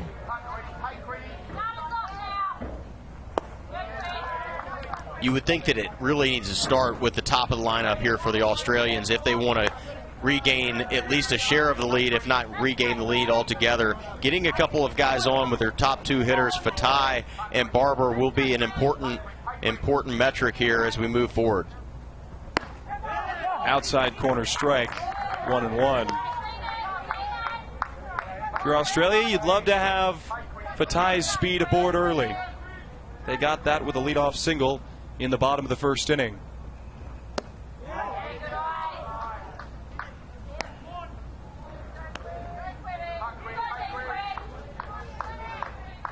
Australia had 5 base runners in the third, couldn't score. 61 pitches for Rodriguez. They've made him work.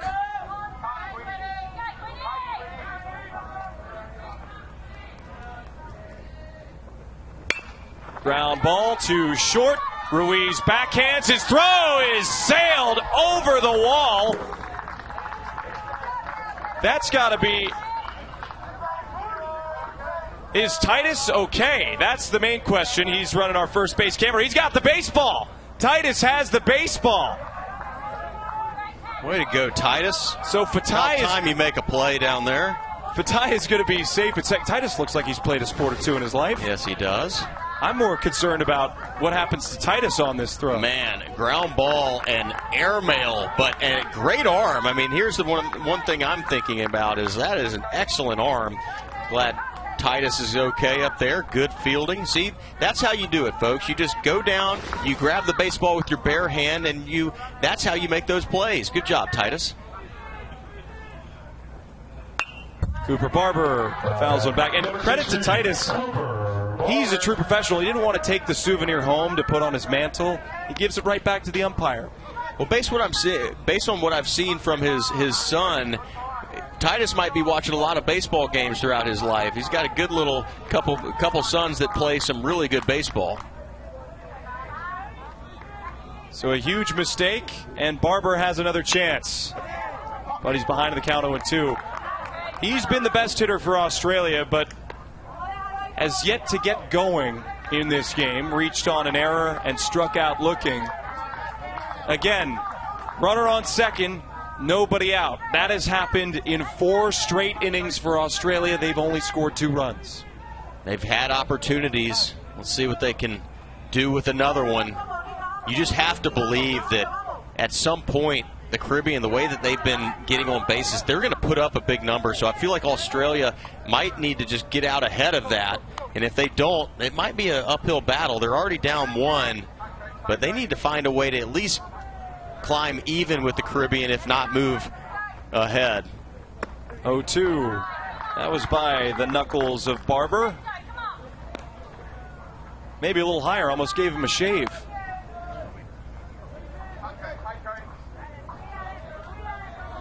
He's a barber after all. He's probably used to that.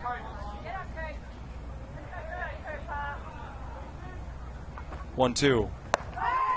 Swinging strike. So Rodriguez gets back into the inning with a strikeout to Barber, and Mitchell Elliott comes up. That is a big out right there, striking out Cooper Barber. Here's the catch, though, by Elliott in the inning before. That is an unbelievable job by him, and we talk a lot about this, making a great play in the field, and then you come up the next inning. A lot of times some success follows you to the plate. We'll see how Elliott does. He's got an important at bat here with the runner in scoring position. First pitch outside. Elliott more of a contact hitter. A bit surprising to see him in the number 3 spot. He's 2 for 20 in the tournament. Why do you play Little League? My dad made me. It's plays like he made and right that probably will change that answer through the course of the tournament. Well, another thing, too, his dad made him. If he's hitting 3-hole, he's generally pretty good at this level. So he's got a chance to come through in a big way and knock Fatai home to tie this ball game.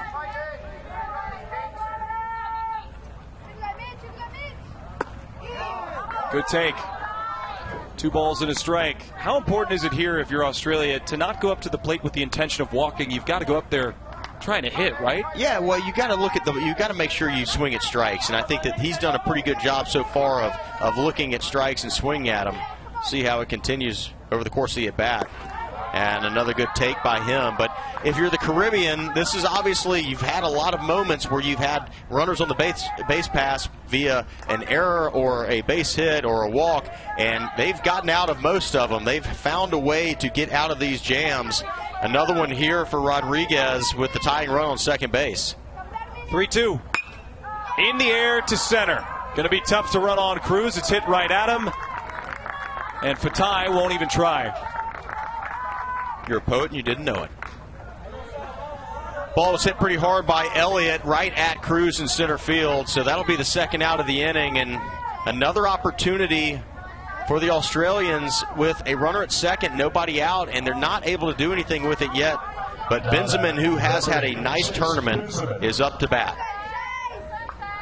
And you're really looking at them holding that runner at the plate, or holding the runner from going to the plate,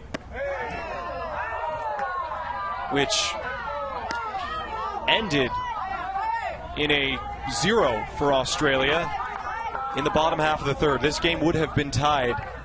More than likely. Yeah. It was still a strong throw, but it was up the line. It was up the line. It was errant. Probably would have tied that ball game. We're talking about last inning. There was a base hit by Lines, and Wooden was coming around. It looked like they were going to send him. They end up holding him last second, and it seemingly was the wrong decision with the quarterback hindsight's 20/20 look, as Ben Hannon ended up grounding out to third base to end the inning.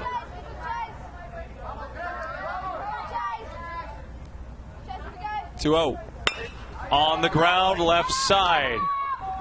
Carrasquillo's throw is low, and it can't be handled by Rosario. Another error.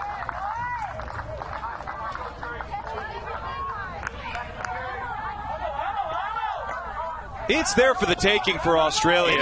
Anybody, both teams. They've had these opportunities. It hasn't been the most well-played game on either side. There's been base runners all over the place, and this is another version of it.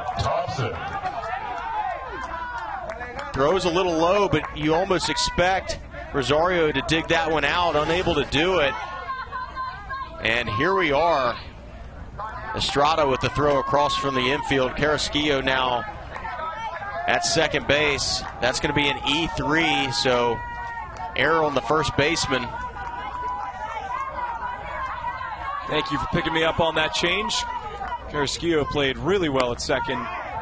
First game we covered for Puerto Rico against Czechia. Pretty good pitch on the outside corner by Rodriguez. Doesn't get the call. The Puerto Rican fans definitely letting the umpires having it, thinking those pitches might be on the plate. 1-0. That one was 1-1. Both runners aboard reached via errors. Fatai at third base. Bensman at first. You've seen a lot of the production coming from the same guys in the order. You've got to see it from others. You've got to see it from Thompson. You have to see it from Elliott. and Ben Hannon if they want to beat Puerto Rico. Yeah, I think all hands on deck if they want to get past this round. Obviously, this is the International Championship, but there's still one to play. The championship for the Senior League World Series is tomorrow. Now 2 balls and 2 strikes. Another big moment in this game. How many times have we seen it so far, Stefan? Runners in scoring position, 2 outs. We just haven't seen the big knock yet, the knockout punch, and this game has stayed very close together. Caribbean only up 1 run, but there's been a ton of traffic on the base paths, and a lot of fun to watch. 2 balls and 2 strikes. Good fight by Thompson. To put it all into perspective, Australia has had 10 runners in scoring position in this game. They've scored 2 runs. Yeah, it's been probably very similar for the Caribbean as well. There's just been a lot of opportunities, and runners in scoring position is just not a lot of hits with those runners in scoring position. Pitch number 80. High and outside. 3-2. So this means that Benjamin will be off with the pitch. Anything to the gap might give you the lead. A walk would also be great, because Harry Wooten, the lone lefty in the order, would get to face Rodriguez for a 3rd time. It's going to be the 23rd pitch of the inning. 81st overall for Rodriguez. Payoff pitch is just a touch low. Good plate appearance by Thompson. He walks to load him up. See what Puerto Rico does here with Harry Wooten coming to the dish.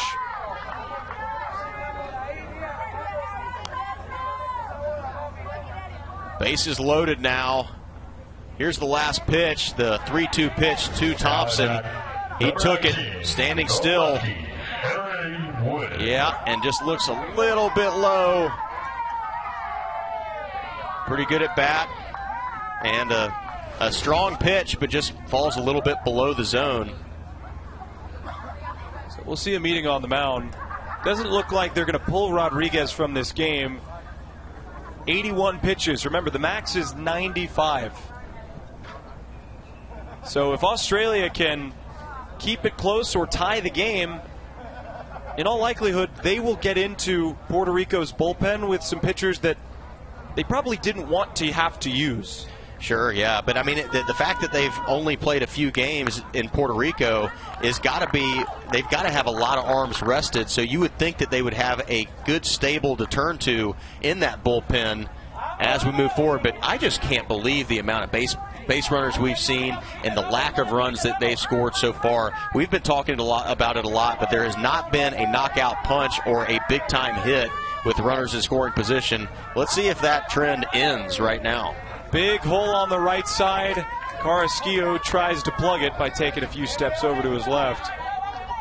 Bases loaded. Down a run, Ozzie. They ground it to the right side. Backhanded by the first baseman, Rosario. Oh, my. The flip is bobbled by the catcher. They'll throw home, and 2-run score for Australia. It is a roller coaster right now. What seemingly was the 3rd out of the inning. There's some indecision by the first baseman, Rosario and Rodriguez, for the PFP at first base. Initially, Rosario was going to take it.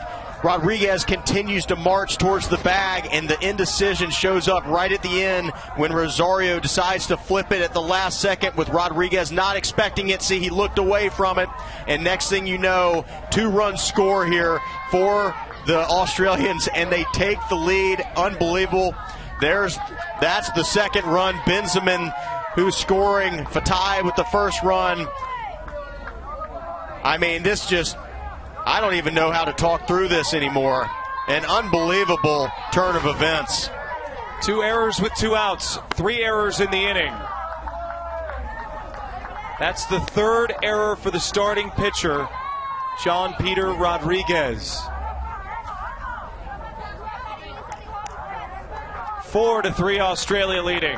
And that's not all his fault, right? I mean, Rodriguez is going over there, some indecision, flip at the last second, and he took his eye off of it. This is unbelievable. You thought for sure they were getting out of that inning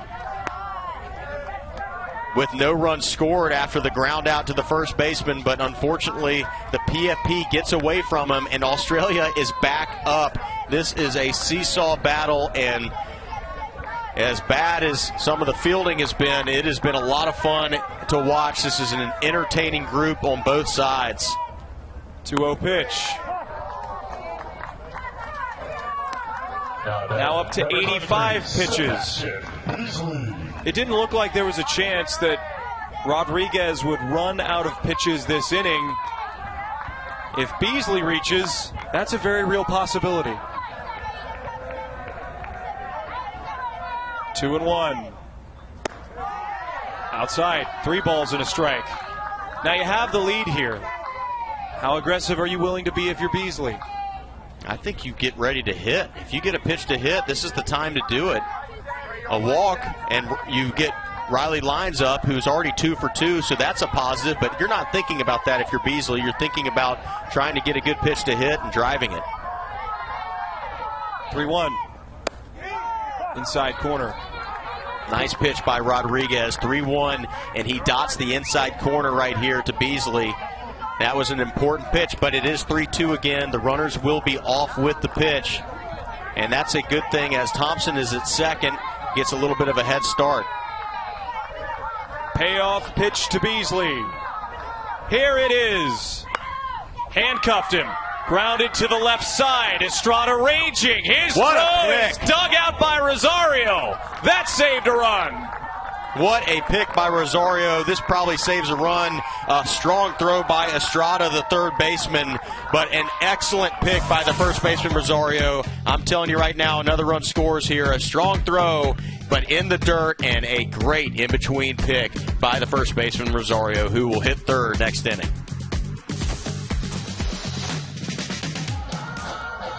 Four to 3, Australia leading. A bunch of errors in this game, 6 of them for Puerto Rico. You want to see some girls with game, Gordon? Of course. Tune into yet another exciting summer of softball and visit littleleaguesoftball.org for great content, information about starting a softball league, and more. Puerto Rico scores 2 runs in the third with only 1 hit. Australia, in the bottom half of the fourth, they score 2 runs without a hit. Yeah, the gameplay defensively just hasn't been great for either side, and both teams are kind of taking advantage of it, but also kind of missing on some opportunities. So we'll see how it plays out over the last 3 innings. Christian Perea will take a strike, 1-1. I'm just ready for this game to settle down a little bit. It's been so much fun, so much energy, but some wonky plays to try to describe. Yeah, just a little bit off kilter in terms of the defense for both teams. Both teams are totally capable of making all the plays, but you can tell the energy and the excitement of the fact they're in that championship is maybe playing with their nerves a little bit, and they're doing some things that they wouldn't necessarily do in a normal regular game. Elliott tried to float in the breaking ball. Even count, 2-2. Perea had an RBI walk in that 2-run third that we mentioned.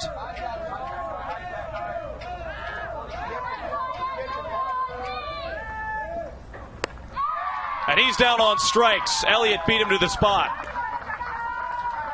Elliott throwing strikes, throws this ball what seemingly was more over the middle than he wanted it, but he gets the swing and miss from Perea. It's a 4-seamer, top of the Iron Mike style, just right down the middle. Here you go. Here you have it. You see the puff of dust coming from Barber's glove. That's a great shot by our crew. Ian Ayala, his second. His second inning single was what I was meaning to say. Ended up scoring the game's first run. Favorite food choice sounds good. Pull this foul. Don't usually see catchers with this much speed. Yeah, he can really fly, and he was all over the base pass, scoring that the first run of the game in the second inning, the lone run in that top of the second. He's been a lot of fun to watch. He's been really good behind the plate as well.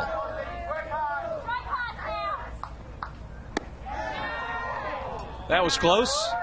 1-2. He's the catcher. He knows what a strike looks like.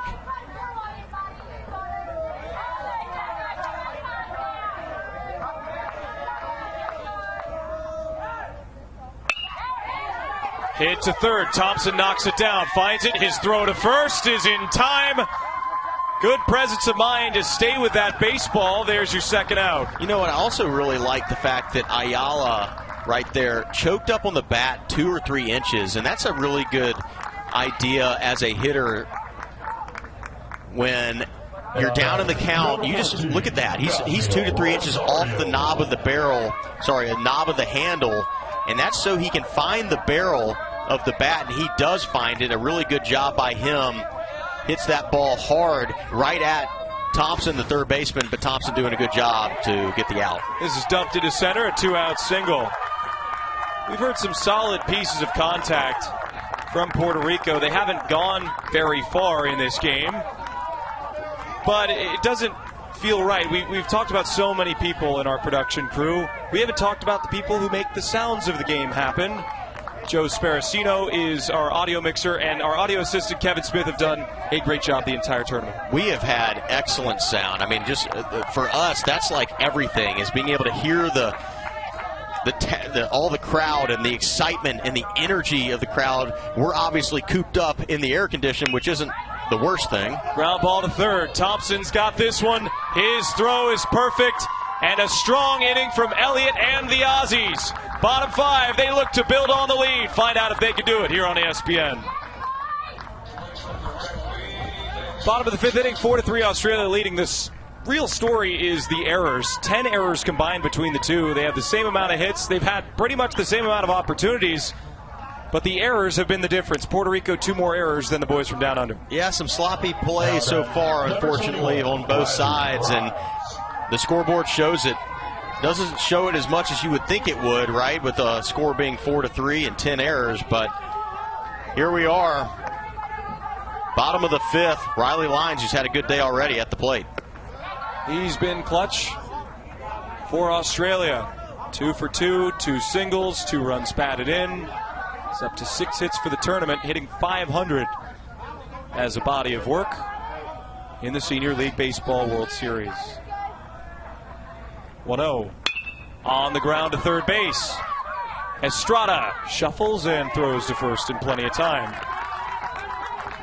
Seemingly the defenses are settling in a little bit. Pretty quick inning in the top of the 5th for the Australians with the Caribbean batting, and now 1 pitch, 1 out. Excuse me, not a 1 pitch, 1 out, but a 1 up, 1 down for the Caribbean. And unless Ben Hannon can work at least a 5-pitch count, you might see Rodriguez finishing this inning, and he's off to a good start with a strike there. Hannon has reached base twice. Sacrifice and a throwing error. Then a fielder's choice play where the third baseman stepped on the bag. That ended the 4th inning. 1-1. Good take. So even if Hannon strikes out on the next 2 pitches, that will force Rodriguez out of this game. Yeah, the only way that Rodriguez is staying in for the third batter is if he gets an out on this pitch. 2-1. Ground ball to third. Sliding play. Estrada to his feet. And he does get an out on this play. Rodriguez is going to have a chance to get through 5 innings. Unbelievable. Nice play by Estrada at third base. Sliding to his left. Ball hit pretty hard to Estrada's left, and he does a really good job of picking it and making a strong throw. God, great work by our camera crew all week. That's a great look at it right there, and another strong throw, and Rodriguez has a chance to go through 5. Jason Sampat has covered on that one. But there's the game within the game. Bit surprising to see Hannon swinging on that pitch. And another ball hit to Estrada. He's well practiced. Wow. It was hit to him 3 times. He did well all 3 times. Rodriguez, 95 pitches, gets through 5 innings, but they're still down 1 as we head to the 6th. 6th inning, 4-3, Australia leading. The game has settled down just a bit, not too much, but Little League and ESPN are proud members of the Aspen Institute's project. Play 63 by 30. which is focused on getting 63% of kids playing sports by 2030. Learn more about what Little League is doing to get kids on the field and all about the ESPN Take Back Sports Initiative by visiting littleleague.org/Project Play. Not too many more chances for Puerto Rico, but they've never seemed like they have been concerned. They have trailed coming into this game for a grand total of 3 innings in the entire tournament. It's going to take some runs late, right? I mean, this has been one of those seesaw battles, and every team has answered up to this point. So we'll have to see where it goes. Obviously, you've got 8-9-1. So I think the first 2 batters of this inning really important before Cruz gets up, who has been the dominant player of this tournament and a great base runner. 1-1 hit to center. Wooden in the gap. Secures it for the first out. He's a really good defensive center fielder. We haven't talked enough about the reads he makes off the bat. He doesn't panic. And I like to see how he approaches the baseball. There have been a lot of 50-50 balls that he's made the play on. Yeah, I think he looks good out there. He looks comfortable. He finds a way to glide to the ball. He's not very herky-jerky in any of his motion. Very smooth out there. Luis Carrasquillo takes on the inner third, strike 1. How important is it, Gordon? Carrasquillo, a big threat, but not letting a base runner on in front of Sebastian Cruz, who I think it's huge for the Australians to keep Carrasquillo off, but if you're the Caribbean, Carrasquillo getting on is a huge, huge boost to the Caribbean's chances here in the 6th inning, because conceivably, think about this a little bit, if they don't get a run in this inning and they go through, let's say, 3 or 4 batters, then they don't have, whoa! That's whistled by the ear of Elliott. Well, they just said, Gordon, stop talking about that. You're going to see a runner on with Cruz coming to the plate. But my point is, you've got the top of the lineup and their best hitters coming up now in the 6th inning. If they don't get through and get a run or 2 in this inning, then conceivably the top of the lineup is not going to get up again. Yeah, I'd love to see another look at this. Line drive right back up the middle. Good job by Elliott to get out of the way of that. But here we go. Sebastian Cruz, who was robbed of extra bases by Mitchell Elliott, comes up again. He's showing bunt. I don't think he's playing on bunting. He didn't like it. And usually it's the team from the Caribbean doing the limbo, not here. Yeah, that was a nice pitch, and you can see in the background Carrasquillo jacked up about that liner back up the middle, and he should be. He's a good little player.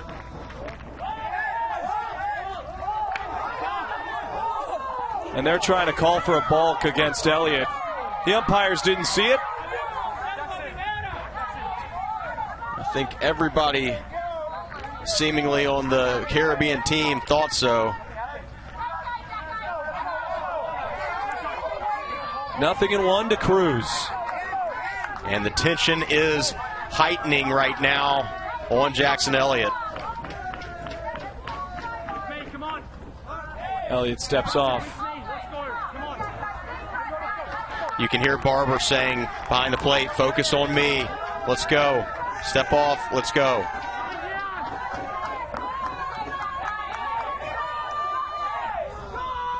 Oh, 0-1 breaking ball, runner going. No one was covering. It's backed up by Benjamin. A nice play to keep that from going into center. Carrasquillo steals second. And now a huge RBI chance for Sebastian Cruz. Yeah, huge RBI chance right here. Great job by Carrasquillo. Got a good jump. There was really no play at second base for Barber as he tried to throw his best one.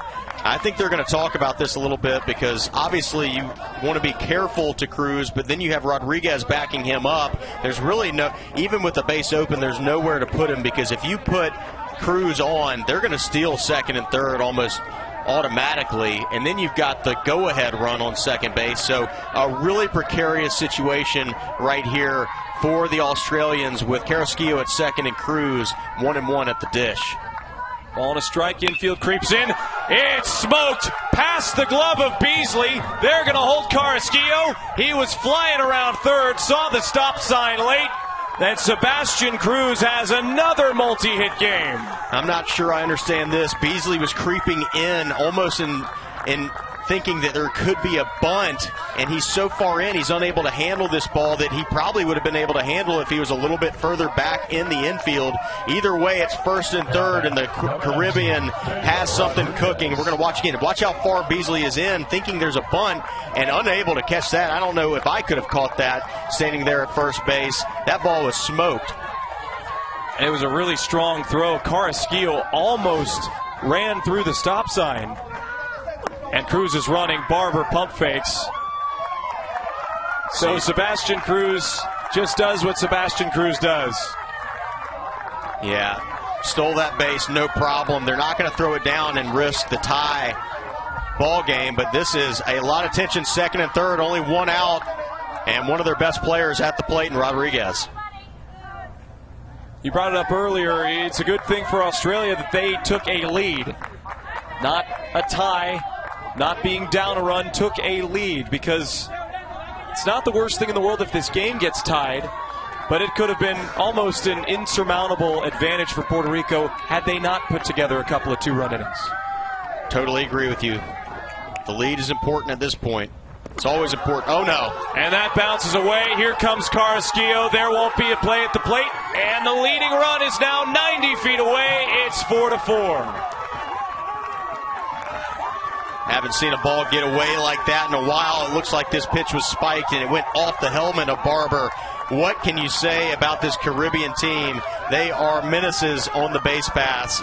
Carrasquillo and now Cruz on third base. It's a tie ball game. The go-ahead run is at third, and one of their dominant players in Rodriguez at the plate. This is a precarious situation for the Australians. They're going to have to wiggle out of this one if they want a chance. 1-1 to Rodriguez. He tried to hit that to another county. That was the hardest swing I've seen all tournament. And now he's down 1-2. You know, the excitement of the moment kind of got to Rodriguez there. He doesn't need that. He doesn't need to hit a home run. All he needs to do is put the ball in play, and more than likely Cruz will score. A huge pitch coming up for Australia. 1-2. Left him something juicy over the middle, and Rodriguez just missed it. Rodriguez has some serious bat speed. That bat flies through the zone.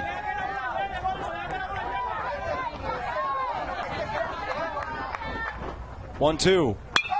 Hammered to left. That's down for a leading hit.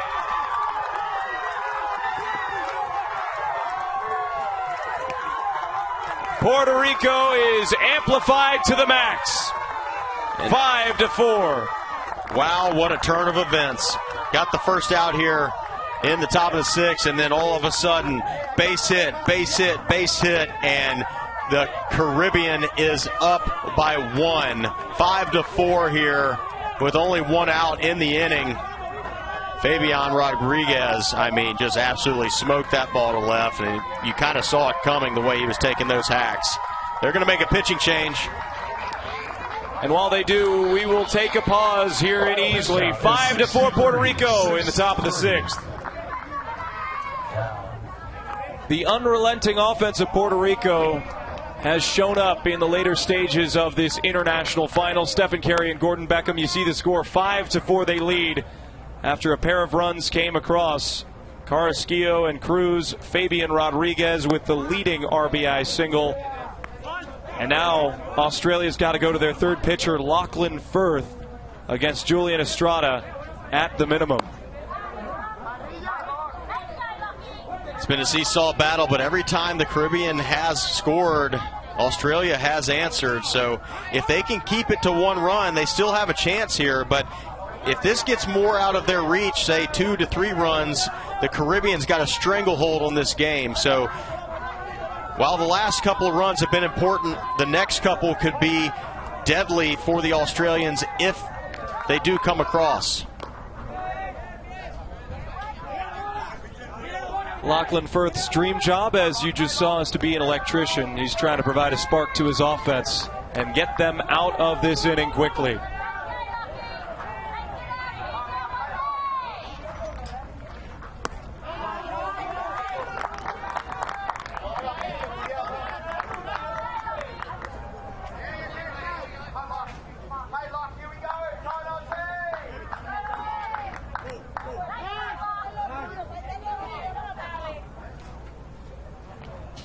Now that Some of the number Easley 12, players are Julian sitting in the front row. Their game coming up soon. They just like ball. They like to see the game. We'll see the umpire meet Puerto Rico's coaches. Not sure what this is about, as there's another look at some members of the Easley squad who will be appearing in their first United States Championship since 2019. And they'll be taking on Irmo, the team that beat them 5-3 early in the tournament. A Palmetto State clash, as we've talked about. It is going to be a packed house. We can't wait to have it covered for you at noon. Here's the throw down to second. It's just a bit late, as Fabian Rodriguez with a nifty swim move gets around the tag.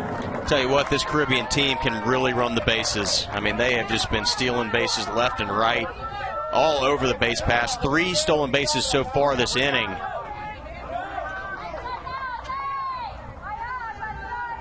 Two balls and no strikes. Now 3-0. It's really difficult when, if you're Australia, the part of the order you're looking forward to facing are 3, 4, 5, and 6. It's been the bottom of the order and Cruz and Rodriguez that have done all the damage. The top of the lineup, I feel like, for the Caribbean is just a gauntlet, right? I mean, the amount of times they get on base, the havoc they wreak when they get on the base. I mean, it is just all over the place, all over the bases. They're doing it all. 9, 1, 2, and 3 in the order have been retired one time. They've reached every other time but that. Is that good? That's pretty good. There are some fielder's choices mixed in there, yes, but they have reached on the play.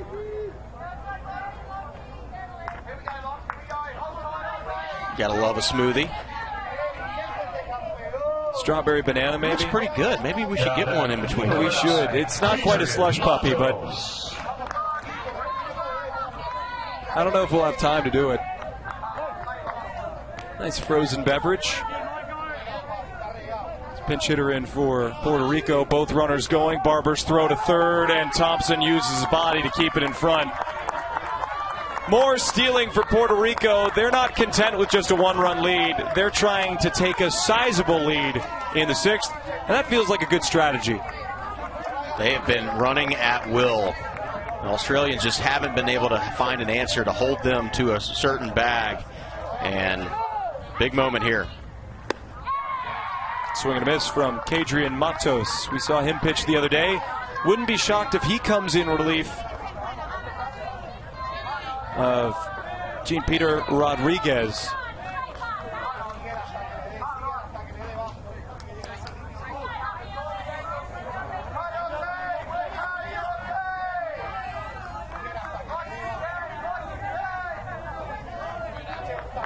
Oh, and 2. Australia is going to have 2, 3, and 4 due up. So if they can keep this at a one-run lead for Puerto Rico, still a good chance they come back and tie it. 1-2 pitch, bounce back to the pitcher's mound. Firth looks off the runner, he drops it, the throw to first gets away. They collide at first base. Rodriguez scores, here comes Estrada. And again the runner at third holds. Beasley confused as to what happened there. Well, I don't think anything. I'm not really sure what they're upset about. The throw took him into the line, and I think what they're saying is that he didn't hit the orange bag. That's what I'm guessing, that he hit the white bag, which would make the base runner out. Firth did everything right except throw the ball, which is surprising because he's a pitcher. That's the part you'd expect him to do best of all. Yeah, he looked the runner back at third base the right way, but when he did, he kind of bobbled the ball, had to pick it up, and then obviously the panic ensued. If we're going to watch it again, yep, there's the ball on the ground. He panics a little bit and starts throwing wildly, and then nowhere close to Beasley.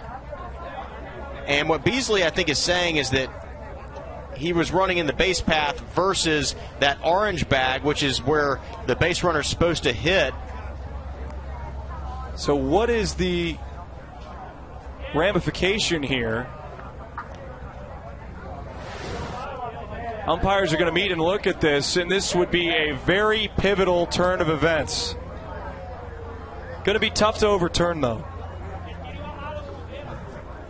Yeah, we're going to have to let the umpires sort this one out because there's a lot of moving parts here. If it is an out at first base because of the base runner not going to the orange bag, does that move the runners back to third base and second base? There is a lot to think through right here. We're going to watch it again. So the throw takes Beasley into the line.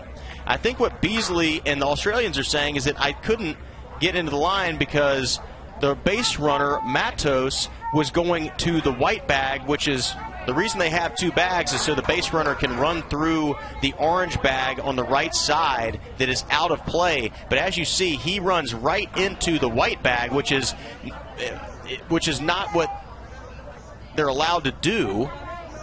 So it looks like it is an error right now on the pitcher on the throw, but very easily could turn into an out at first base because of the base runners going to the white bag versus the orange bag. The big question is, if that is the case, and they say that he's out at first base, does the run score because of the throw, or do the runners have to move back to second and third? That is a huge, huge key right here. If not, it'll be at least one run in for the Caribbean. Yeah, this is really new, and people are adjusting to it on the fly. But it's there for player safety. It's there to avoid plays like what we just saw. The reason why it's so puzzling, as you so well put, Gordon, is the runner at third wasn't coming home on that throw. Right. He wasn't. So if the runner is out at first, you would think that the runner at third wouldn't advance, but because of the errant throw, just his umpire's decision, it must be. Well, I think here's at the end of the day, if Matos goes to the orange bag right now, none of this is an issue, and 2 runs have scored on top of the couple that had already scored earlier in the inning. So this is going to probably ruffle some feathers on either side. And here's another thing that we haven't talked about. That runner at third that was advanced on the wild throw, that advanced from second to third, that didn't come home. Had he come home to score, how does that influence the decision of the lead runner that scores? Correct. Yeah, just a lot of moving parts here.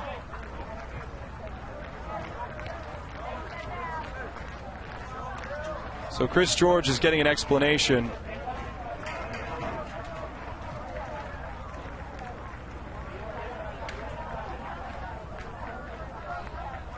I have a sneaking suspicion that both teams are going to get something out of this that they want. Puerto Rico, probably a runner at first, will potentially be out. Oh, I guess not.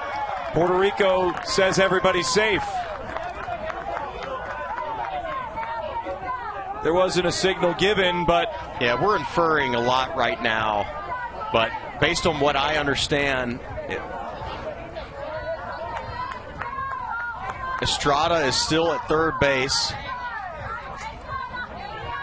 Rodriguez scores, and it's a safe call at first base. So Matos on first, Estrada on third. 3-run inning for Puerto Rico. That's their 7th 3-run inning of the tournament.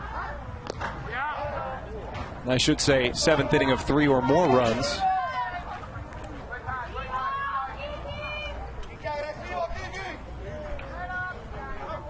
Runner going. Barber can't throw it down to second. Already down by 2. He'll just hold on to it.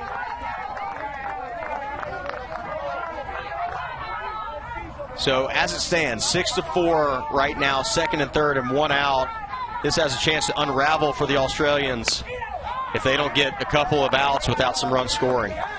Australia gets to hit last. They are the home team. They won the coin flip. Those of you that have followed the tournament might be wondering, hey, Puerto Rico had a direct line to the championship game because of their 3 wins and no losses. Nope, it's decided by a coin flip.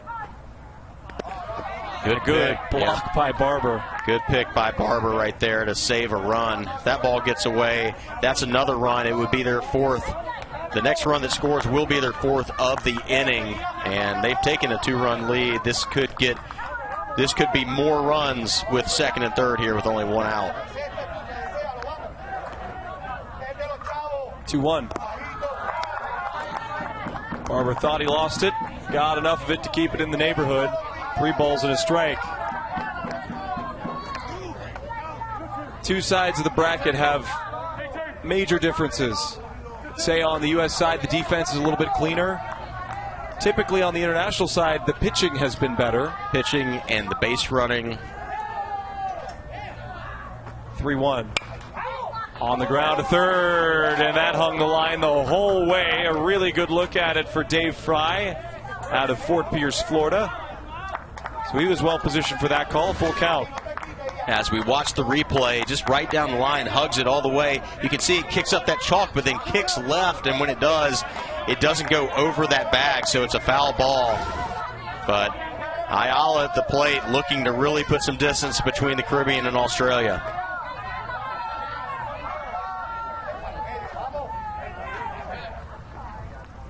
"3-2, flared to right, that'll carry to Elliott. Here comes Estrada, the throw to the plate is just late. Sacrifice fly makes it 7-4.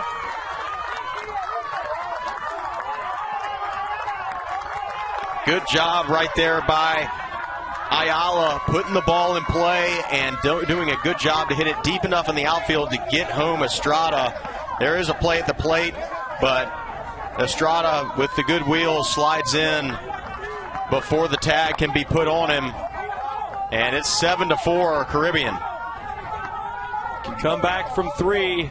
4 is a different story, and it's going to be 4 at least. Yasniel Rosario makes it a 5-run inning for Puerto Rico. Just a huge crooked number right now for the Caribbean, and they are seemingly taking control of this game. We thought something like this could have happened earlier on both sides. There were plenty of opportunities in the 1st, the 2nd, and the 3rd and 4th innings for both teams to have this big crooked number, and it's the Caribbean with the knockout punch in the top of the 6th right now, putting up a 5 spot. And this is hit to right center. Elliott drifts over. He has it. But 5 runs for Puerto Rico. It's gut check time for the Aussies. Puerto Rico continues to roll on offense. We'll be back with Barber, Elliott, and Benjamin looking for subtraction in the bottom of the 6th. 8-4, Australia needs some runs here. Down by 4 runs. Stephen Carey, Gordon Beckham. Brief moment that we'll talk about professional softball, I should say. It's returning to Greenville, North Carolina for the 2025 AUSL Pro Games presented by Dick's Sporting Goods. Set to take place on Wednesday, August 6th. Learn more at littleleague.org/athletesunlimited. Right guys at the right time for Australia with Carrasquillo coming in to pitch. That's Luis Carrasquillo. He's reached base 3 times on offense, trying to prevent the Australians from doing just that here in the bottom of the 6th inning. This has been one of those seesaw battles, but you can't imagine it's going to end 8-4. What kind of answer is Australia going to have here in the bottom of the 6th inning? They're going to have to answer in some fashion. Barber takes inside. Couple of defensive changes for Puerto Rico. Morales, that's Derek Morales, checks in at first.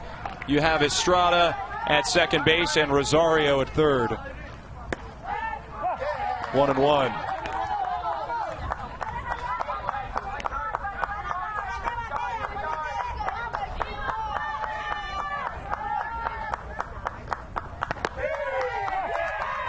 That's a great hook there from Carrasquillo. Little guy, but plays the game the right way. Tons of talent.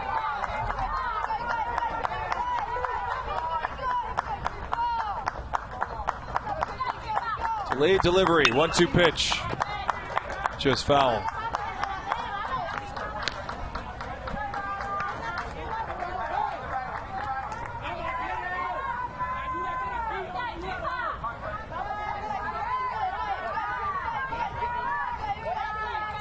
1-2 pitch. High and outside.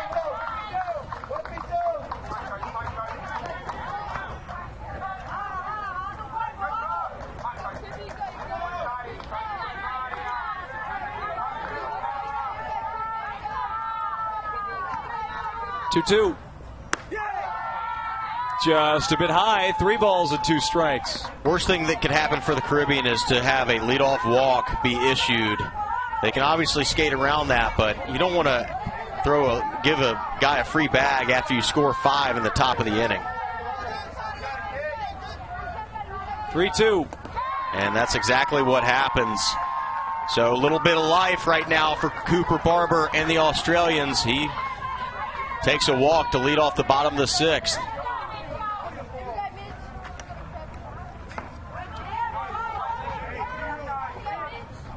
Now that number 3, Mitchell Elliott. Carrasquillo checks in, walks the leadoff man. Mitchell Elliott looking for some offensive success. He's 0 for 3. We saw a great catch from him a few innings ago. Now they need him to hit.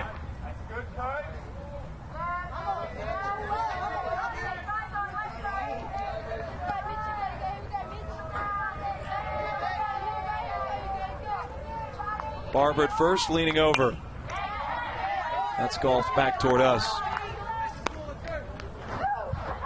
So I'm not sure that we're going to get Irmo and Easley starting quite on time, but we're going to get a thrilling finish here between Puerto Rico and Australia. That's the silver lining.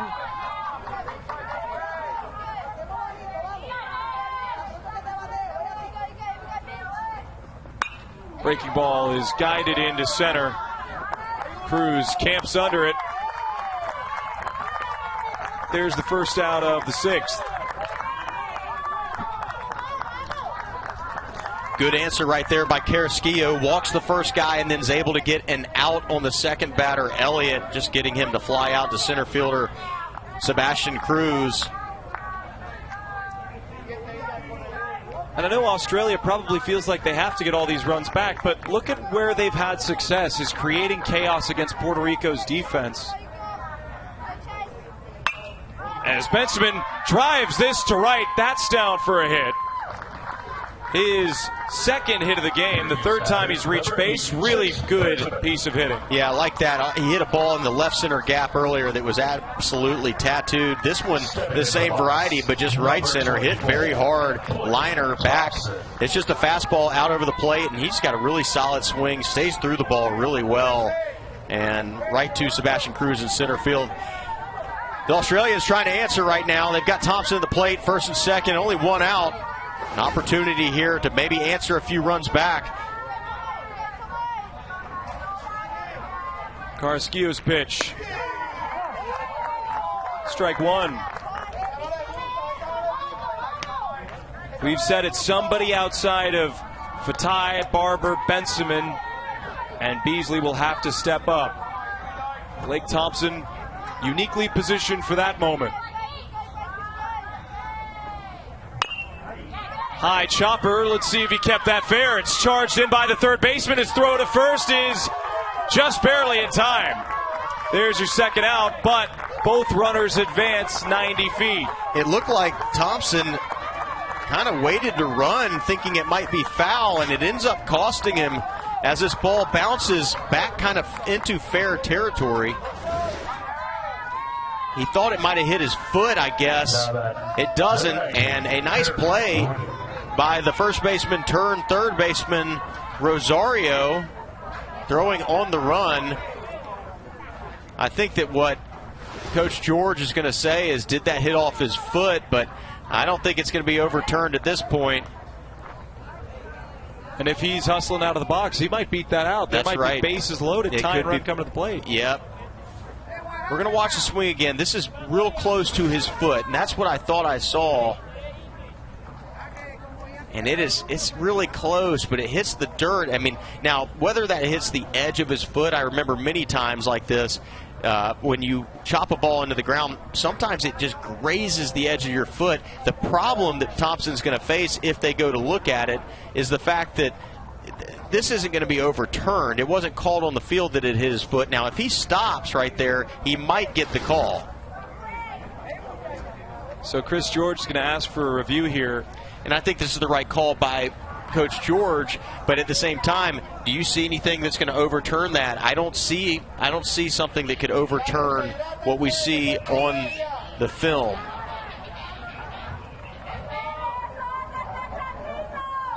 A couple of more great looks from the angles that we do have.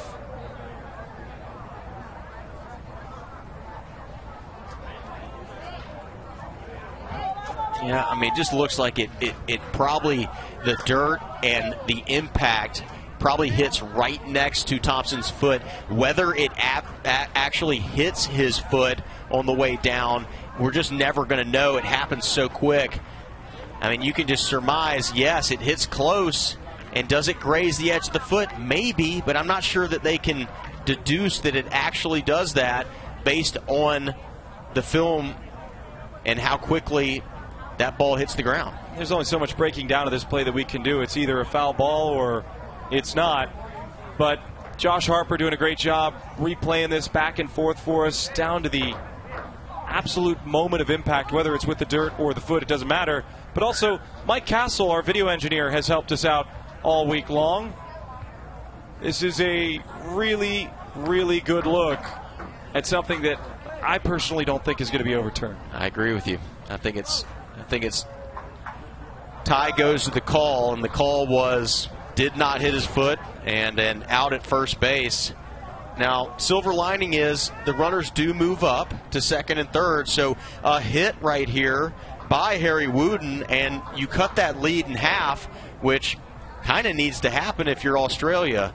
You can't go down any further, and you need to answer the runs they put up, the Caribbean put up in the top of the sixth.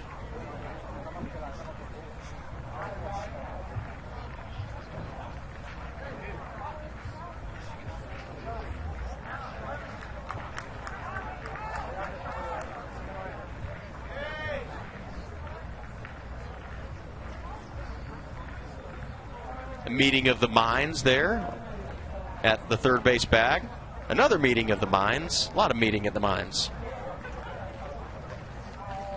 There might be an equipment malfunction, but they're going to call him out. Yep, they will. I think that's the right call. I mean, if they overturn that, I think that it's just not the right call. You can't see something actually happening there. There's plenty of moments where a ball will hit off the foot and it's obvious. That wasn't obvious. Call's going to stand on the field. So Harry Wooden is up with 2 in scoring position. It's not all bad for Australia. A single gets you within 2. Yeah, still a huge at bat right here by Wooden. Carrasquillo, small in stature, but has a really good arm, and he's a little competitor. A lot of room to the pull side. It's outside. 0-1. Sebastian Beasley is waiting on deck.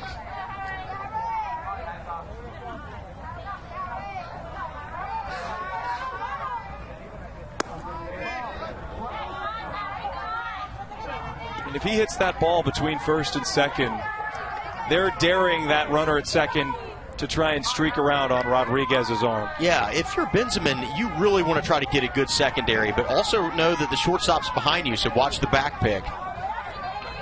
2 balls and no strikes. It's up the middle, a base hit. They're going to wave home the runner. Cruz's throw is a dart, but it gets by the catcher. Wooden advances to second, and Australia isn't done yet.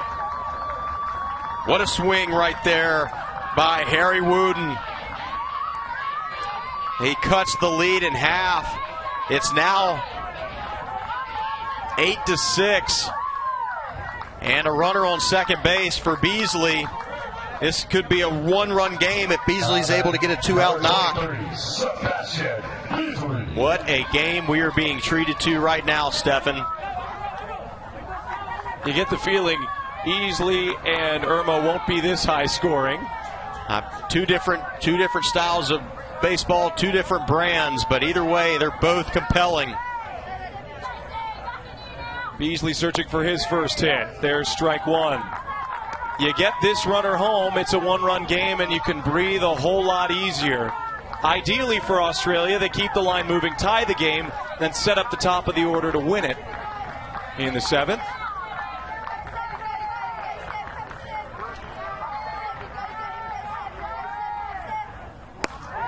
Outside good corner, pitch. strike 2. Yeah, good pitch. Good answer right here by Carrasquillo. Gives up that 2-run single, but then comes right back with 2 good pitches, 2 fastballs. This one right on the edge away. Yeah, that's a good pitch.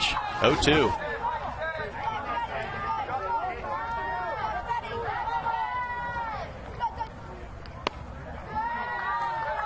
I love that by Ayala. I don't know if you saw that, Stefan, but he got out there so far, basically saying, we're not throwing this anywhere close to the plate. He was in the left-handed batter's box receiving that one. 1-2.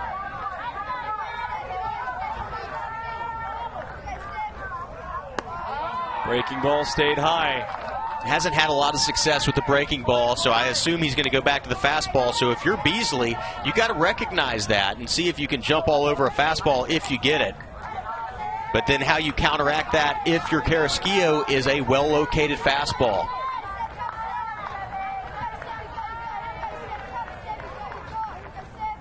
Two-two, hit to right. Rodriguez ranges, and he tracks it down. Australia, though, like a boomerang, they always come back down by 2. We're headed to inning number 7.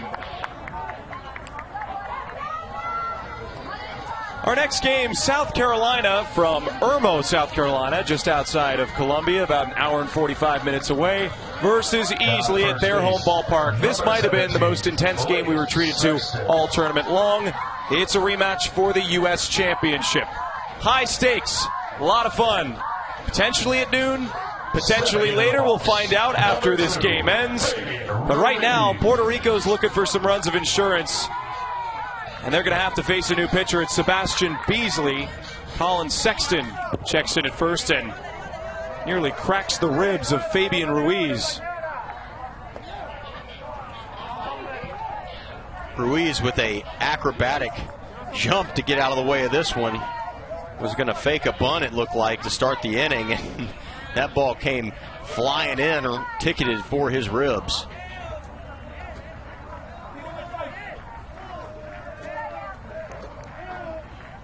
Takes a little off, but can't command. What you absolutely can't do here is allow more runs, and you can't allow more base runners. Got to put up a 0 if you're Australia. If you want any chance in the bottom of the inning, you got to put up a 0.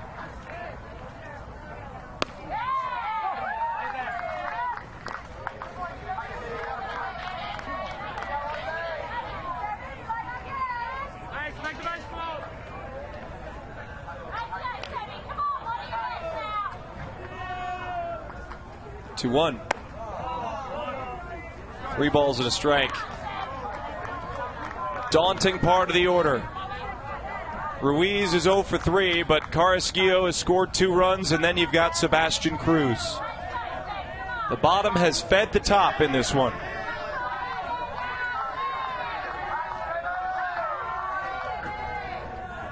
Three, 1 pitch.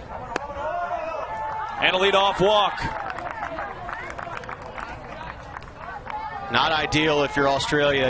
You let Ruiz on with a free pass, and now you've got the part of the order that has just been so good. You can almost guarantee small ball here from Puerto Rico. I think you're right. Yeah, I think you could look to anything. I mean, they've played so well in terms of the at-bats that they've had and the time they've had on the base pass. You could about do anything you want to do. Ruiz leaning over at first. We'll see if he's in motion early. Stays put, bunt laid down. It's going to spin foul, but Sexton applied the tag. He let it stay fair. And then I guess the umpiring crew said it went foul. So good for Australia. Big crisis averted there. I'm surprised Sexton didn't let that spin a little bit more. Yeah, I think that he was trying to get the ball before it went foul and just make the out. And as you can see, watch where he picks up this ball. It just scoots foul. You can see a little bit of dirt in between. He's trying to get that ball fair and make the easy out. Yeah, where I was fooled was the fact that he applied the tag. It wasn't like he saw it go foul and then just pulled away. He still applied the tag, and that's probably not the worst play in the world in case. I think you take the out if you can get it, and that's what he was trying to do. But when you drop the ball, you're glad it went foul. I can promise you that. So now 1-1. It's been a wonky game defensively, Gordon. Yeah, this isn't going to be on the Tom Amansky broadcast of how to play defense. I can promise you that. But the base running and the offense has been a lot of fun to watch. Beasley steps off. Australia fighting for life in the top of the 7th inning, trying to give their bats a chance to tie it or more. 1-1. Carrasquillo can't get it down. Credit Cooper Barber. That doesn't feel good. And hit him on the inner thigh. Never fun. I said it earlier. This is less than ideal. As we kind of gets a piece of everybody going through. Hope everybody's okay.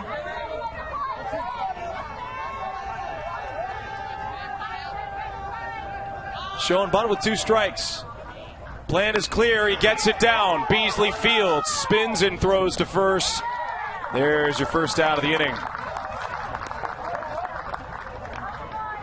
Sacrifice works well, and when you can do it in front of a guy like Sebastian Cruz, it makes all the sense in the world. Couldn't agree more. Good job by Carrasquillo to make sure that ball was down, and a nice play by Beasley to make sure of the out. The way you have big innings is you throw that ball away or you don't make the play, and then it's first and second with nobody out. So credit both parties, both teams, on some good situational baseball right there for the first out of the inning. Now Cruz is showing bunt, as he has to start every count of this game. And then also telling the umpire, that's away.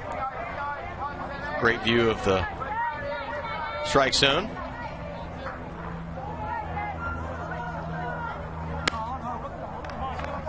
When we talk about the best players in this tournament, that one is very close to the front of our minds. Yeah, Cruz he's wise beyond his years, got a lot of baseball feel. He's fun. He loves to play the game too. 2-0. And got a pitch to handle and just missed it. Reminds me a little bit of Jose Reyes, the way he stands up there in the batter's box. A little bit more open than Reyes. Reyes had a square stance at the plate, but the way they hold their hands up high near their head, that is Jose Reyes all day. The great man once told me hitting is timing. Well, hitting is confidence as well, and Cruz has that in spades. You see it oozing off of him at the plate. He is super confident. I totally agree, Stefan. It's exactly the way you want to play the game. Runner going, 3-1 pitch. Barber's throw to third, and Thompson blocks it.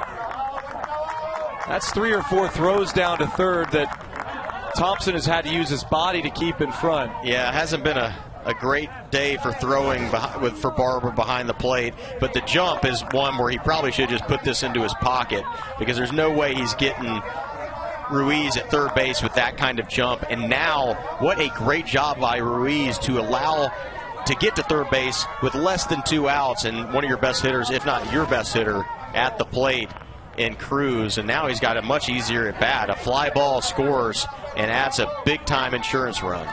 You've got to attack here, but you do have a base to give at 3-2. Beasley's pitch hung over the middle. Another good pitch for Cruz to drive. He's missed 2 of them in this count.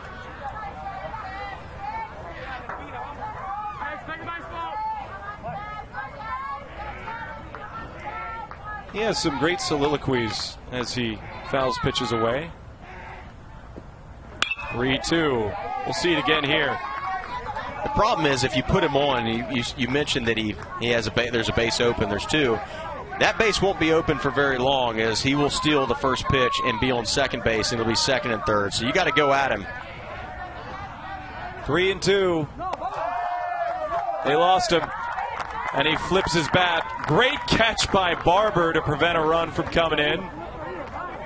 And again, you did have that base, but now you got to deal with Fabian Rodriguez. We touched on it at the top of the show. Cruz has scored 11 runs now. Rodriguez has scored 8. This is as good of a 1-2 punch as maybe this tournament's ever seen. I couldn't agree more. For me, Cruz has got the best handle of the bat in the tournament, but I'm going to tell you right now, Fabian Rodriguez has the most power out of anybody I've seen. He is a strong individual, and if he gets a hold of one, it's going to go a long way. Cruz is probably going to go a short way to second on this first pitch. He doesn't have to think much with that speed. You can go right ahead. Australia on the ropes.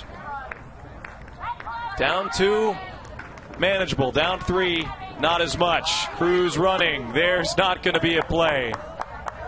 Gets in standing up. Let's see how many stolen bases. I'll tally them up. Gordon, you find something amazing to talk about while I spend the next 10 minutes looking. I was going to say, it's going to be a lot. I don't know if I could count that high.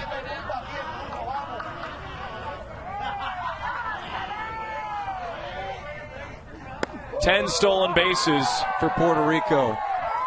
And as our great director and producer Kevin Schenk had to say, the only thing stopping him from stealing third base is his teammate in front of him. 100%.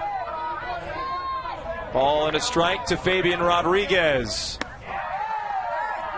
Just can't get it down enough. 2-1. These are dangerous pitches to throw to this guy.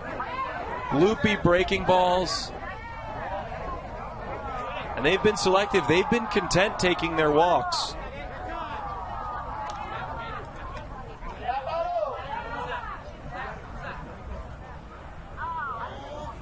Fabian Rodriguez is stretching something out. Something didn't feel right.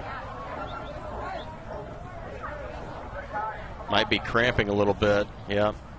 They're going to try to drink some water quick. I can promise you that's not going to is not going to stop the cramping from happening. Well, we know that if that happened a few games ago against Czechia, Lucas Urbanek would have been able to give him 3.5 bananas to eat, so that wouldn't have been a possibility. Now against Australia, I don't know if Vegemite has quite the same effect, but there's probably some of that here. Well, if you can find some, let me know. Have you ever had it? No. Apparently, it's not as bad as you would assume. It's like a... It sounds like it doesn't taste well.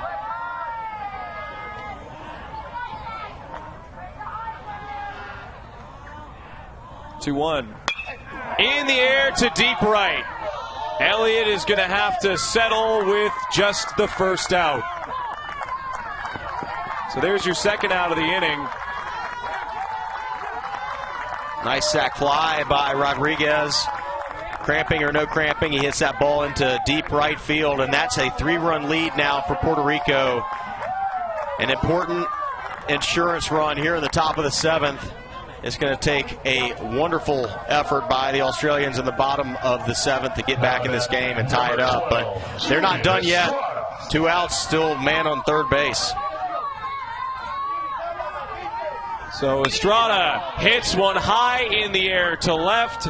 Lines measures it up. Can of corn, puts it away.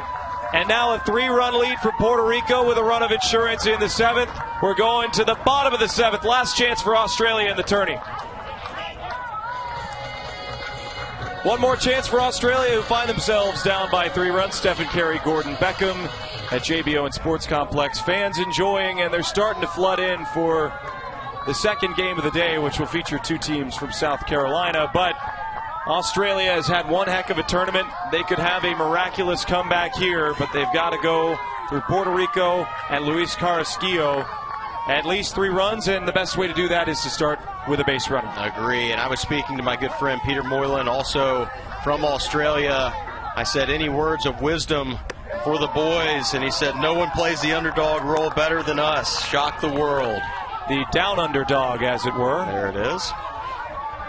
They're going to need to shock them here in the bottom of the 7th, and they're going to need base runners to do that. Peter Moylan, first off, phenomenal human being. Second off, very much involved with the Australian baseball scene. manager in the Australian Professional Baseball League, as Lions will hit this foul onto the practice field where Easley's warming up.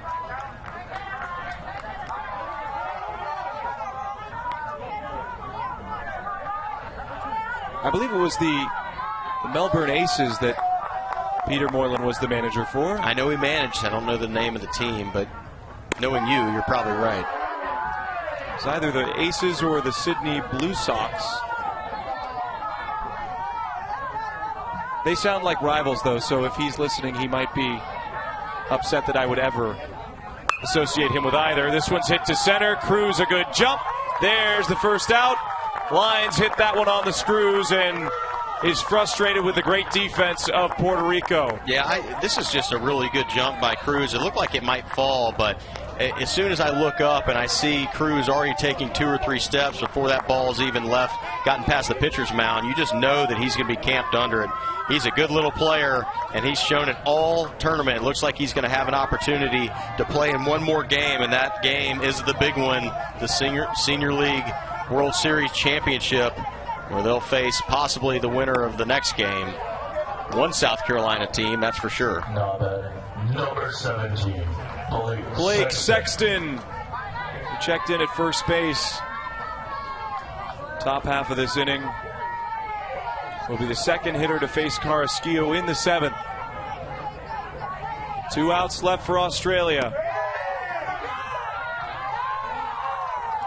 Not getting that leadoff base runner is huge for Puerto Rico. Yeah, we've seen the leadoff base runner score a lot this game. Getting that first out, always key to stopping a rally. And Carrasquillo is doing a good job of throwing strikes, right? You've got this lead. Make the other team hit their way on. Don't give them any free passes. 2-1. Breaking ball just a touch upstairs, and Sexton had no idea it was coming. Yeah, it looked like a pretty good pitch, just maybe a little too high.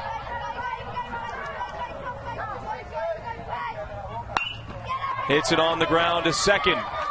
Estrada to first, 2 away. So Puerto Rico's an out away from being the second team from Puerto Rico since 2022 to advance to the World Championship.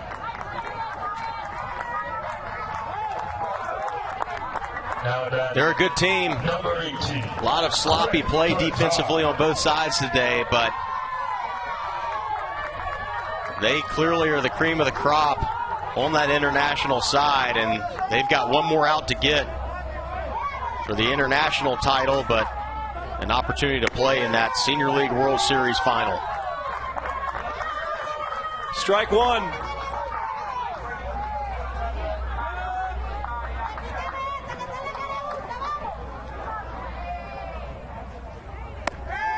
Oh, and 2, pounding the inside corner. Australia, so impressive the entire tournament. They have traveled well, they've supported well, they've played extremely well.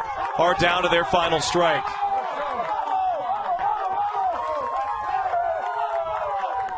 Oh, 2, in the air to left. Cruz handles it. Puerto Rico's feeling pretty rich. They're the international champions with a ticket to the World Championship.